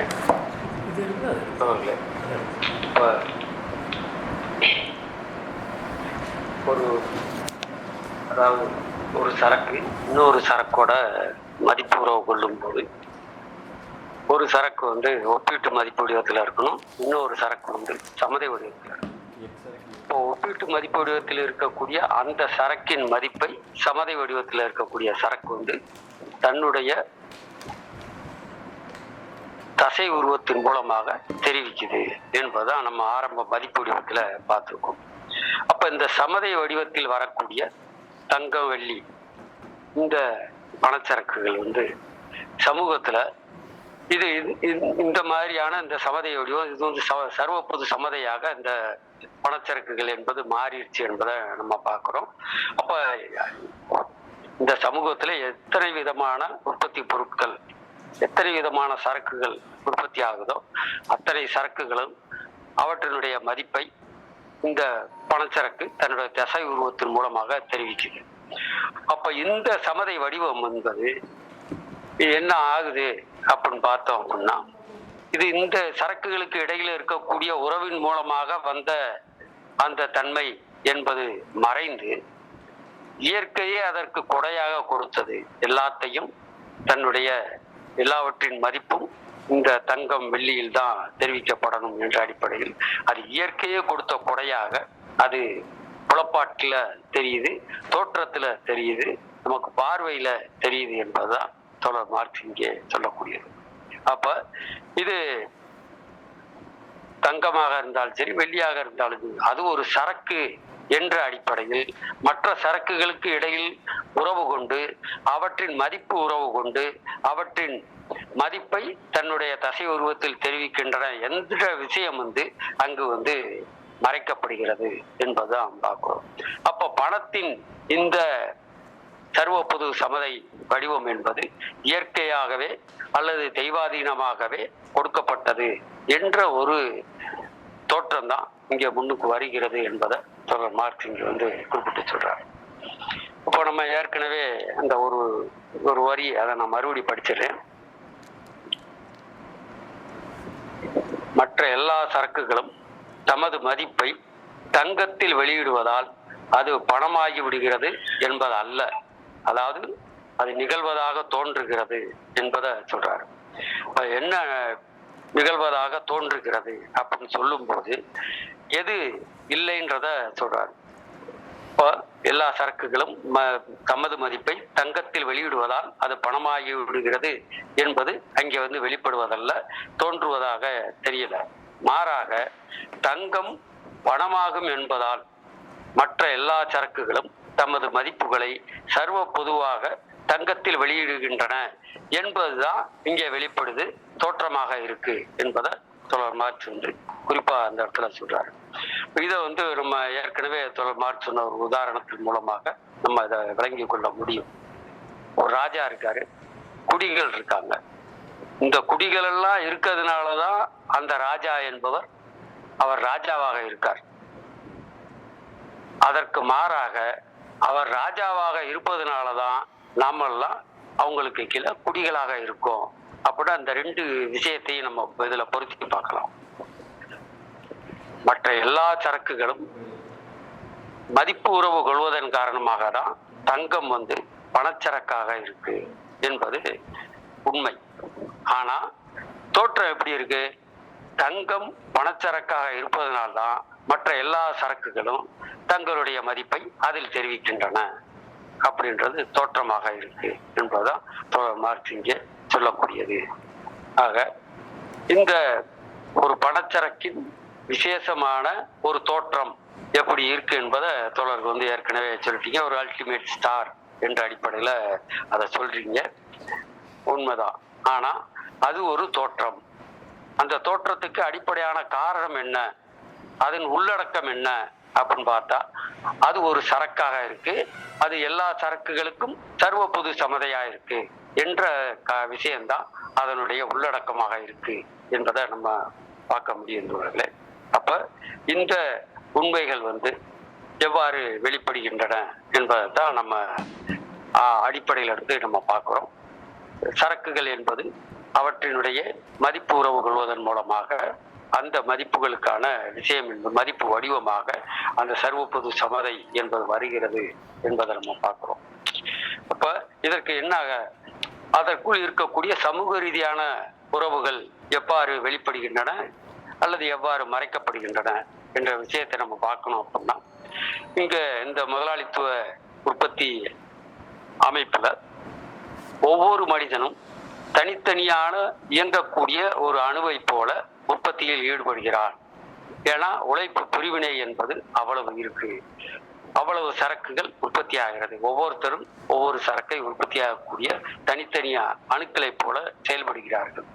ஆனா அந்த செயல்பாடு என்பது சமூகத்துக்குள் இருக்கக்கூடிய அனைத்து மனிதர்கள் ஊடாக அந்த செயல்பாடு என்பது ஒரு சமூக செயல்பாடாக ஆகிறது என்பதையும் நம்ம பார்ப்போம். அப்ப இந்த செயல்பாடு என்பது அதில் அவர்கள் செலுத்துகின்ற உழைப்பு என்பது அவர்களுடைய தனிப்பட்ட ஒரு நபருடைய அல்லது தனிப்பட்ட ஒரு மனிதனுடைய கட்டுப்பாட்டையோ உணர்வையோ தாண்டி இந்த உற்பத்தி நிகழ்முறை என்பது நடக்கிறது என்பதையும் நம்ம பார்க்கலாம். அதன் காரணமாகத்தான் இந்த சரக்குகள் என்பது தங்களுக்குள்ளேயே ஒரு உறவு கொள்ள வேண்டிய அவசியம் என்பது ஏற்படுகிறது என்பதையும் நம்ம பார்க்க முடியும். அப்ப இந்த நிலைமையில இந்த தனித்தனி உற்பத்தியாளர்களுடைய ஒரு வளர்ச்சி, படிப்படியான வளர்ச்சி, இந்த சமுதாயத்தின் இந்த உற்பத்தி முறையிலான படிப்படியான வளர்ச்சி என்பது ஒரு தனிப்பட்ட ஒரு சரக்கை, தங்கம் வெள்ளி என்ற சரக்கை ஒரு பணச்சரக்காக மாற்றுவது, ஒரு பணத்தன்மையுடையதாக மாற்றுவது எவ்வாறு என்பதை நம்ம இப்போ ஆரம்ப ஒப்பீட்டு மதிப்பு வடிவத்திலிருந்து சரக்கிலிருந்து துவங்கி ஒப்பீட்டு மதிப்பு வடிவத்தில் இப்போ சர்வ பொது சமதை வடிவம் என்ற வடிவம் வரைக்கும் நம்ம பார்த்துருக்கோம். இந்த அடிப்படையில் நம்ம பார்க்கக்கூடியது பணம் போடுகின்ற புதிர் என்பது வேறு ஒன்றுமல்ல, சரக்குகளுக்கு இடையிலான உறவு தான், சரக்குகளுக்கு இடையிலான மதிப்பு வடிவம் தான் என்பதை நம்ம புரிந்து கொள்ள முடியும். ஆக பணம் போடுகின்ற புதிர் என்பது சரக்குகள் போடுகின்ற புதிர் தானே தவிர வேறு ஒன்றுமல்ல என்பதை தொடர் மார்க்ஸ் இங்கே குறிப்பிட்டு சொல்றார் தோழர்களே. இதுல ஏதாவது டவுட் இருந்துச்சுன்னா கேட்கலாம். நன்றி. தோழர்களுக்கு ஏதாவது கேள்விகள் கருத்துக்கள் ஏதாவது இருக்குங்களா? வாசிக்க போயிடலாமா? போயிடலாம். சரி, வாசிக்கிட்டுங்களா? அத்தியாயம் 3, பணம் அல்லது சரக்குகளின் சுற்றோட்டம். பிரிவு 1, மதிப்புகளின் அளவை. இந்த நூல் முழுவதுமே எளிமையின் நிமித்தம் தங்கத்தை பணசரக்காக வைத்துக் கொள்கிறேன். பணத்தின் முதல் முக்கிய பணி சரக்குகளுக்கு அவற்றின் மதிப்புகளை தெரிவிப்பதற்கான பொருளை வழங்குவது அல்லது அவற்றின் மதிப்புகளை பண்பு வழியில் சமமான அளவு வழியில் ஒப்பிடத்தக்க ஒரே அலகு வகைப்பட்ட பருமன்களாக காட்டுவதாகும். இவ்வாறு அது மதிப்பின் சர்வ பொது அளவையாக பயன்படுகிறது.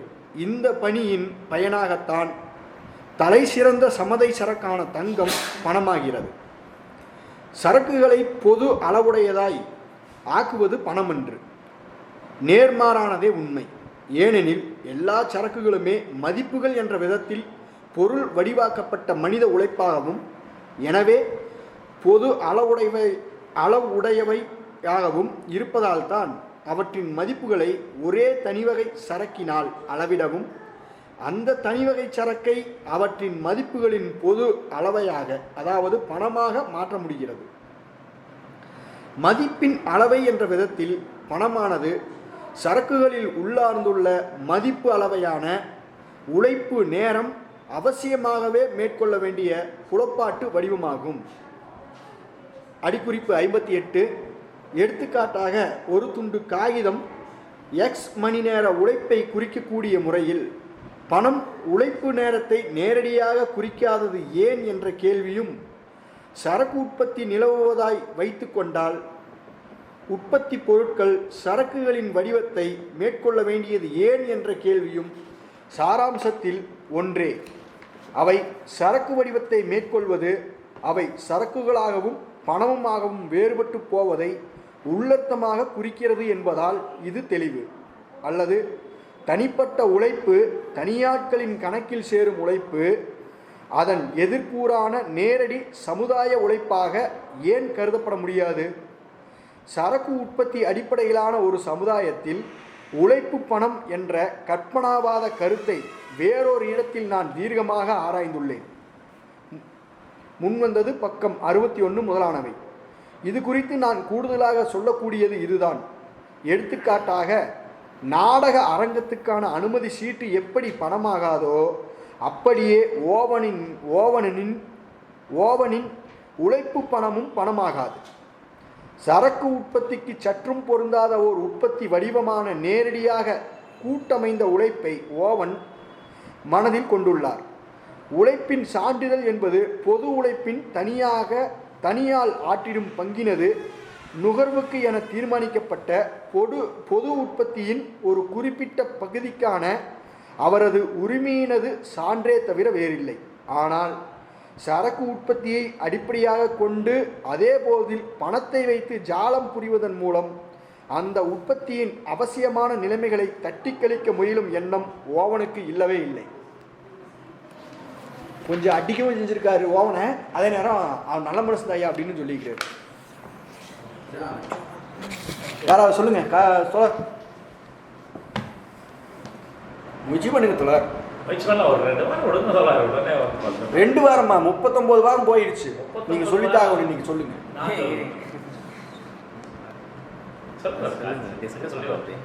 ஒரு டிஸ்கஷன் மாதிரி வாங்க, எடுத்துட்டு வாங்க. இந்த முறை நம்மளுக்கு வந்து சரி வரும்.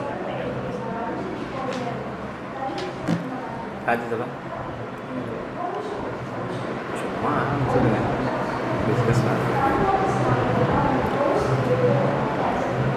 சரி வருது தோழர், நீங்க பேசுங்க, பார்க்கலாம். இது அதை நோக்கி தான் வந்துடும். நீங்க சொல்றீங்களா? அதாவது வந்து இந்த இடத்துல வந்து டைரெக்டாக இப்போ இருக்க பணத்துக்கு பதிலாக வந்து தங்கத்தை வந்து நான் பணமாக வந்து சொல்கிறேன், ஒரு எளிமைக்காக பயன்படுத்திக்கிறேன் அப்படின்ற விஷயத்த வந்து சொல்கிறாரு. அப்போது பணத்தோட ஒரு முக்கியமான விஷயமா என்னவா இருக்குது அப்படின்னா,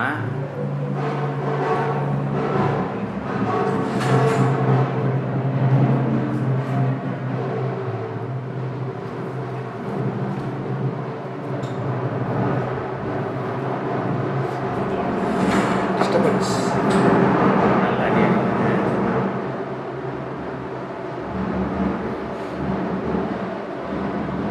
போயிடும் 2 நிமிஷம். இந்த கோயில் அப்படி போகலாம். ஆரம்பி.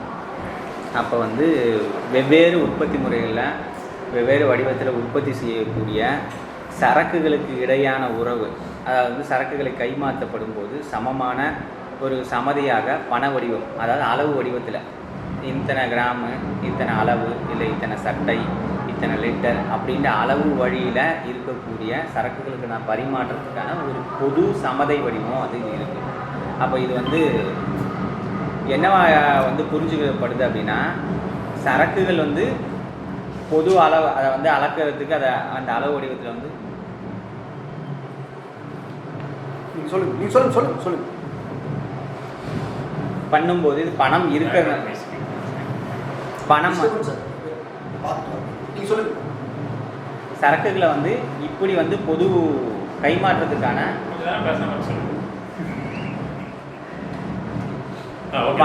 பணம் வந்து சரக்குகள், பணம் இருக்கிறதுனால சரக்குகள் வந்து ஒரு என்ன சொல்றாங்க, ஒரு பொதுவான கைமாற்றப்படக்கூடிய ஒரு இடமா வந்து இருக்கு. பணம் இருக்கிறதுனால தான் இது எல்லாத்தையும் நம்ம வந்து வாங்க முடியுது, வைக்க முடியுது அப்படின்னு நம்ம புரிஞ்சுக்கிறோம். ஆனால் உண்மையாக வந்து அப்படி கிடையவே கிடையாது.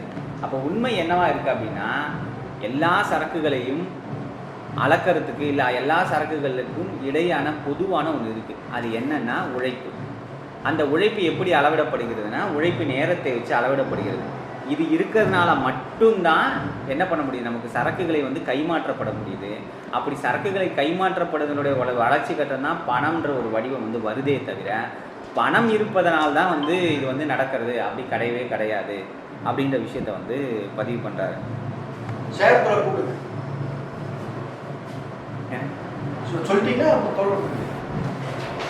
இதில் இன்னொரு விஷயம் போட்டிருக்காங்க, உழைப்பு வந்து பொதுவாக இருக்கிறங்காட்டி தான் அது அளவீடு பண்ணுற சமதி வடிவமும் வந்து அது பொது வடிவமாக இருக்குது அப்படின்னு. இல்லை அப்படி இல்லை தோழா. இப்போ வந்து ஒரு பணன்ற ஒரு பொருள் வந்துருச்சு, ஒரு பரிவர்த்தனை சமாச்சாரத்துக்குன்னு பணம் வந்துருச்சு.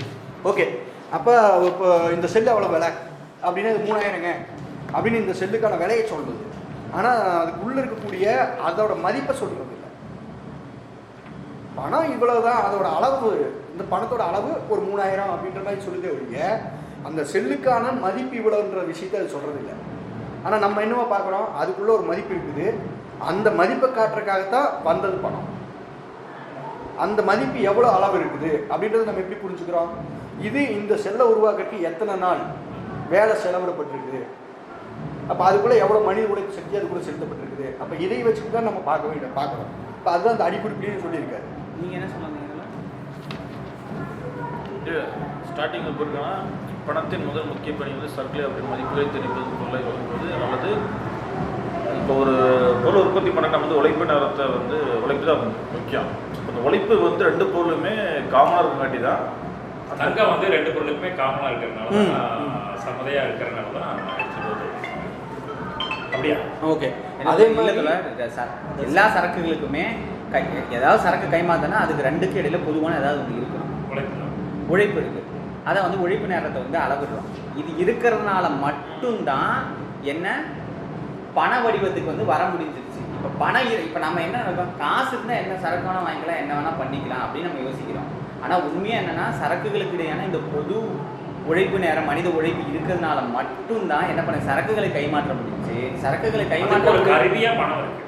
அங்கே வந்து உழைப்பு வந்து பொதுவாக இல்லைன்னா இந்த வடிவம் பொதுவாக. ஆமாம், இந்த உழைப்பு இல்லை அப்படின்னா, மனித உழைப்பு இல்லைன்னா நீங்களை சமதைப்படுத்தவே முடியாது, இந்த வடிவத்துக்கே பணம் வர முடியாது. அப்போ நாம் புரிஞ்சுக்கிறது அப்படின்னா, பணம் இருக்கிறதுனால தான் இந்த சரக்குகள்லாம் கைமாற்றப்படுது.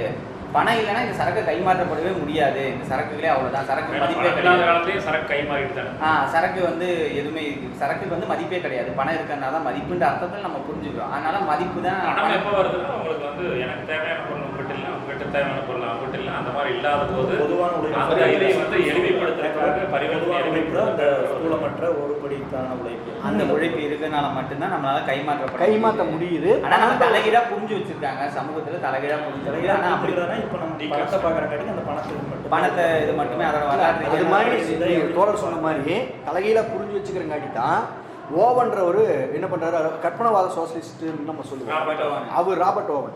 அவர் என்ன பண்ணுறாரு, அவர் கம்பெனியில் ஒரு கம்பெனி வச்சுருக்காரு. அந்த கம்பெனியில் வேலை செஞ்சுட்டு இருந்தவங்களுக்கெல்லாம் என்ன பண்ணுறாருன்னா, பணன்ற பொருளையே உபயோகப்படுத்த வேண்டாம், இந்த பணமே வேண்டாம் அப்படின்ட்டு என்ன பண்ணுறாரு, இவ்வளோ நேரம் உழைப்புக்கு இந்த சீட்டு, அதாவது இவர் 8 மணி நேரம் வேலை செஞ்சுருக்காரு, இவர் 10 மணி நேரம் வேலை செஞ்சுருக்காரு, இவர் 4 மணி நேரம் வேலை செஞ்சுருக்காருன்னு அந்த நேரத்தை எழுதி சீட்டு கொடுப்பாரு, உழைப்பு சீட்டுன்னு கொடுப்பாரு. அதை கொண்டு போய் கொடுத்து அவங்களுக்கு தேவையான பொருட்களை வாங்கிக்குவாங்க. அந்த பணத்தை அழிக்கிறேன் அப்படின்ற மாதிரி. அந்த டைம் படம் பார்த்துருக்கீங்களா?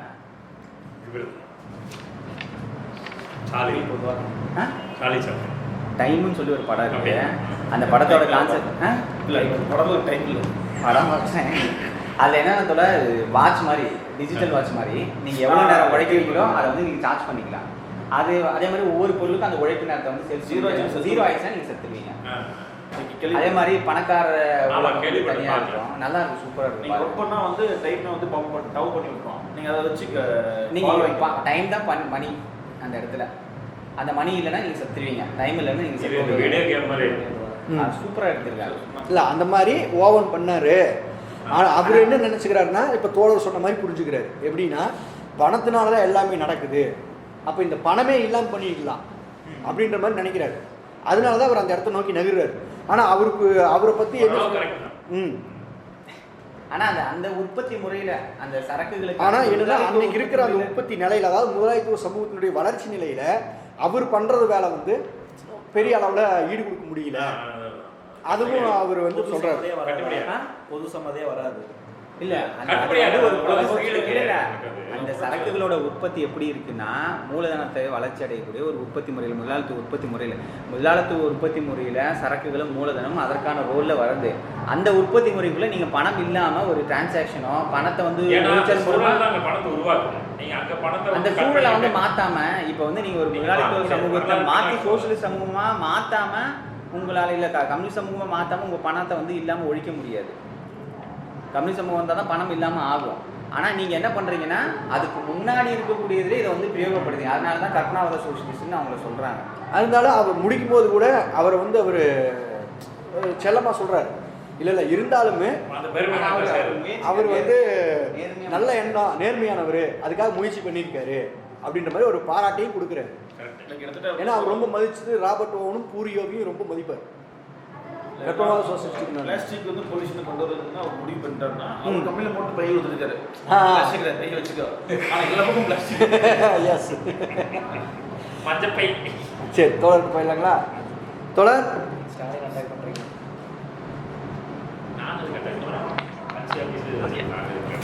தோழர்களே, நம்ம அடுத்த அத்தியாயத்துக்கு வந்துட்டோம். பணம் அல்லது சரக்குகளின் சுற்றோட்டம் தான் அந்த தலைப்பு, மதிப்புகளின் அளவை. பணத்தோட பணி என்ன, பணம் என்ன வேலை செய்யுது என்ற கேள்வியை தான் இப்போ முதல்ல வந்து இங்கே எழுப்புறாரு. அதுக்கு முன்னாலே ஒரு அனுமானத்துக்கு வந்து தங்கத்தை பணச்சரக்காக தங்கத்தை மட்டும் வைத்துக் கொள்கிறார். அனுமானத்தில் இந்த கண்டிஷன்ஸ் முன்னாலே வச்சுக்கிறார். இப்போ இங்கே வந்து பணத்தோட முக்கிய பணி என்ன அப்படின்னு பார்த்தோம் அப்படின்னா, நம்ம சரக்குகளின் மதிப்புகளை வழங்குவதற்கான ஒரு பொருளை கொடுப்பது அப்படின்றதான் அவர். நம்ம எப்படி சரக்குகளின் மதிப்பை வந்து பார்க்குறோம், ஒரு குறிப்பிட்ட சரக்குல எவ்வளவு குறிப்பிட்ட சரக்கை உற்பத்தி செய்வதற்கு அல்லது அந்த சரக்கின் உற்பத்தியில் எவ்வளவு உழைப்பு செலுத்தப்பட்டிருக்கு, எத்தனை மணி நேர உழைப்பு என்பது செலுத்தப்பட்டிருக்கு என்ற அடிப்படையில் அந்த சரக்கின் மதிப்பு என்பது தீர்மானிக்கப்படுகிறது என்பதை நம்ம பார்க்கணும். அப்போ அந்த சரக்கில் இருக்கக்கூடிய உழைப்பு மணி நேரம் என்பது இருக்கு. அதை இன்னொரு சரக்கோடு நம்ம பரிவர்த்தனை செய்து கொள்ளும் அந்த சரக்கில் இருக்கக்கூடிய உழைப்பு மணி நேரம், இப்போ இந்த ரெண்டையும் வந்து நம்ம வந்து ஒப்பிட்டு தான் அந்த சரக்கின் மதிப்புகளை நம்ம ஒப்பீடு செய்கிறோம். அப்போ இந்த உழைப்பு மணி நேரம் என்பது இந்த சமூக அமைப்பில் எப்படி புலப்பாட்டு வடிவத்துக்கு வருது, எவ்வாறு அவசியமான நிலைமையில் அது புலப்பாட்டு நிலைமைக்கு வருது, எந்த நிலைமையில் அது புலப்பாட்டு அம்சத்துக்கு வர முடியுது அப்படின்னா பணத்தின் வடிவத்தில் தான் அவ்வாறு வரணும். அப்போ பணம் என்பது இந்த முதலாளித்துவ உற்பத்தி சமூக அமைப்பு உழைப்பு மணி நேரத்தின் புலப்பாட்டு வடிவமாக அவசியமாகவே கோலம் பூணுகிறது என்பதை சொல்றாரு. அப்போ உழைப்பு மணி நேரம் என்பது தன்னுடைய வடிவமாக கொள்வது எது? இந்த முதலாளித்துவ சமூக அமைப்புல பணம் தான் என்பதை அவர் வந்து குறிப்பிட்டு சொல்றார். அப்ப இந்த பணம் என்பது மதிப்பின் அளவையாக இங்கே பயன்படுது என்பதான் சொல்றாரு. அப்ப பணத்தின் முதல் பணி என்பது சரக்குகளின் மதிப்பை அளக்கக்கூடிய ஒரு அளவை என்பதை பார்க்கணும்.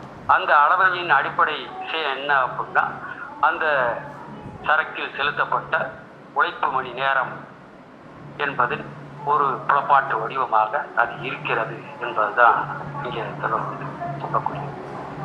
அப்ப சரக்குகளை பொது அளவாக மாற்றக்கூடியது பணமா இல்லை என்று சொல்ல மாற்றாங்க. அப்ப பணம் என்பது என்ன? பணம் என்பது பணத்தை பொது அளவாக மாற்றக்கூடியது சரக்கு. அப்ப ரெண்டு சரக்குகளுக்கு இடையில் இருக்கக்கூடிய உறவு என்பது அவற்றின் மதிப்பை அல்லது அவற்றில் செலவிடப்பட்ட உழைப்பு மணி நேரங்களின் பொது அளவாக இங்கே வந்து செயல்படக்கூடிய ஒரு அம்சமாக சரக்கு பணம் என்பது இருக்கிறது என்பதுதான் இங்கே நமக்கு குறிப்பிட்டு சொல்றாரு. அப்ப சரக்குகளின் பொது அளவாக ஒரு அளக்கக்கூடிய அளவையாக பணம் என்பது செயல்படுகிறது என்ற அடிப்படையில் பணத்தின் முதல் பணியாக அது ஒரு பொது அளவையாக செயல்படுகிறது என்பதை சொல்றாரு. அப்ப இங்க வந்து இன்னொரு கேள்வி என்பது இப்போ உழைப்பு மணி நேரத்தை பணம் என்ற ஒரு வடிவத்தின் மூலமாக வெளிப்படுத்துவதற்கு பதிலாக ஒரு துண்டு சீட்டுல ஏன் அதை அப்படி பண்ண முடியாது என்ற ஒரு கேள்வி எழுப்பும்போது இங்க அதுக்கு என்ன சொல்றாரு அப்படின்னா ஒரு துண்டு காகிதம், இந்த அடிக்குறிப்பை நான் மறுபடியும் வாசிக்கிறேன். ஒரு துண்டு காகிதம் எக்ஸ் மணி நேர உழைப்பை குறிக்கக்கூடிய முறையில் பணம் உழைப்பு நேரத்தை நேரடியாக குறிக்காதது ஏன் என்ற கேள்வியும், சரக்கு உற்பத்தி நிலவுவதாய் நாம் வைத்துக்கொண்டால், அதாவது இந்த முதலாளித்துவ உற்பத்தி முறை இருப்பதாக வைத்துக்கொண்டால் உற்பத்தி பொருட்கள் சரக்குகளின் வடிவத்தை மேற்கொள்ள வேண்டியது ஏன் என்ற கேள்வியும் ஒண்ணுதான், சாராம்சத்துல ஒண்ணுதான் அப்படின்னு சொல்றாரு. அப்ப ஒரு பரிவர்த்தனை என்பது நடக்கணும். இதுல முக்கியமான அம்சம் என்பது பரிவர்த்தனை என்பது நடக்கணும். இப்ப பரிவர்த்தனை நடக்கணும் அப்படின்னா உழைப்பு மணி நேரத்தை ஒரு சாலிடான ஒரு வடிவத்துல நம்ம கொண்டு வர வேண்டிய அவசியம் இருக்கு. அந்த அடிப்படையில தான் பணச்சரக்கு என்பது அங்கே வருகிறது என்பதையும் நம்ம பார்க்கணும். அப்ப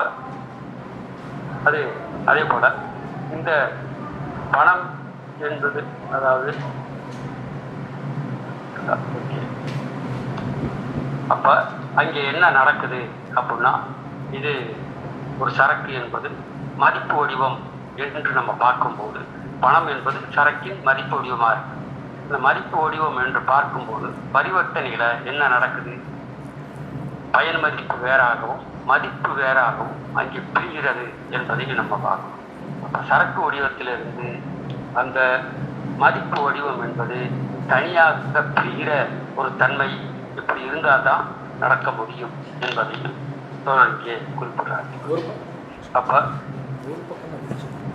ஒரு தனிப்பட்ட நபருடைய உழைப்பு என்பது சமூகத்தின் ஒரு கூறாக இருக்கின்ற இந்த சமூகத்துல, ஏன்னா அது தனித்தனியாக இல்லை. நம்ம ஏற்கனவே நம்ம பார்த்திருக்கோம், ஒவ்வொரு தனி மனிதனும் ஒரு தனித்தனி அணுவை போல அவன் இயங்கினாலும் சமூக உற்பத்தியின் ஒரு அங்கமாகத்தான் அவன் இருக்கான் என்ற விஷயத்தை நம்ம ஏற்கனவே பார்த்திருக்கோம். அந்த அடிப்படையில் ஒவ்வொரு தனிப்பட்ட மனிதனுடைய உழைப்பும் இந்த சமூகத்தின் உழைப்பாக இருக்கு என்ற அடிப்படையில் அவற்றை ஒப்பிட்டு நோக்குவதற்கு அல்லது ஒப்பிட்டு பரிமாறிக்கொள்வதற்கு இந்த பண வடிவம் என்பது அவசியம். ஆக அவற்றின் மதிப்புகளை அளக்கக்கூடிய பொது அளவையாக இருக்கக்கூடிய ஒரு அளவுகோலாக இந்த பணம் என்பது இருக்கு, பணச்சரக்கு என்பது இருக்கு என்பதை அதற்கு பிறகு இந்த ராபர்ட் ஓவன் வைத்திருக்கக்கூடிய விஷயம். ராபர்ட் ஓவன் இங்க என்ன செய்யறாருன்னா, அவர் ஒரு தனி தீர்ப்புல தான் இந்த பரிசோதனையை மேற்கொண்டாரு. இந்த முதலாளித்துவ பிரிட்டன்ல அவர் மேற்கொள்ள ஒரு தனிப்பட்ட தீவுல அங்கு அந்த ஆலை தொழிலாளர்களுக்கு இடையில இந்த பரிசோதனையை அவர் மேற்கொண்டாரு. அது ஒரு குறிப்பிட்ட காலம் வரைக்கும் நீடிச்சிச்சு. ஆனா புருதோன் ஒரு வேலையை செஞ்சார். உழைக்கின்ற தொழிலாளிகளுக்கு உழைப்பு மணி நேர சீட்டு என்பது வழங்கப்பட வேண்டும் என்று புருதோன் சொன்னார். அந்த புருதோனுடைய அந்த உழைப்பு சீட்டு என்பது இந்த முதலாளித்துவ உற்பத்தி முறை நடக்கக்கூடிய இந்த சமூகத்துக்குள் அப்படி ஒரு சீட்டை அவர் கொடுப்பது என்பது அங்கே முதலாளித்துவ சமூக உற்பத்தி முறைக்குள் அவ்வாறு செய்வது என்பது சாத்தியமற்றது என்பதை தோழர் மார்க்ஸ் அந்த தத்துவத்தின் வறுமை என்ற நூலில் சொல்லியிருக்காரு. தோழர்களுக்கு முடிந்தால் அதையும் படிக்கலாம். அப்போ பின்னால் கூட அந்த மேற்கோள்கள்லாம் வரும். புருதோன் உழைப்பு சீட்டு என்று சொல்வது என்பது இங்கே தோழர் மார்க்ஸால் இங்கே அது ஒரு ஆய்வுக்கு எடுத்துக்கொள்ளப்பட்டு அதையும் தோழர் மார்க்ஸ் குறிப்பிட்டிருக்கார் என்பதை நம்ம பார்க்கலாம். ஆக இந்த உழைப்பு சீட்டு நேரடியாக இந்த உழைப்பு மணி நேரம் என்று ஒரு பேப்பரில் எழுதி கொடுப்பதன் மூலமாக அங்கே ஒரு பரிவர்த்தனை நடக்க முடியுமா, ஒரு சமூக ரீதியான பரிவர்த்தனை நடக்க முடியுமா இந்த முதலாளித்துவ உற்பத்தி சமூகத்தில் என்ற கேள்வியை எழுப்பி தோழருக்கு பள்ளி சொல்லுகிறார் என்பதை பார்த்து கொள்ளலாம். ஆக இந்த பாராகிராஃபை பொறுத்த வரைக்கும் பணத்தின் முதல் பணி அது மதிப்பின் அளவையாக அது பணியை செய்கிறது என்பதுதான் முதல் விஷயமாக இருக்கு என்பதை சொல்லி முடித்துக்கொள்ள நன்றி. இதில் ஏதாவது டவுட் இருந்துச்சுன்னா சொல்லுங்க. இல்லைங்க தோழர், தோழர் இன்னைக்கு வகுப்பு முடிச்சுக்கலாம் தோழர். கோவில் சேரன் தோழர்.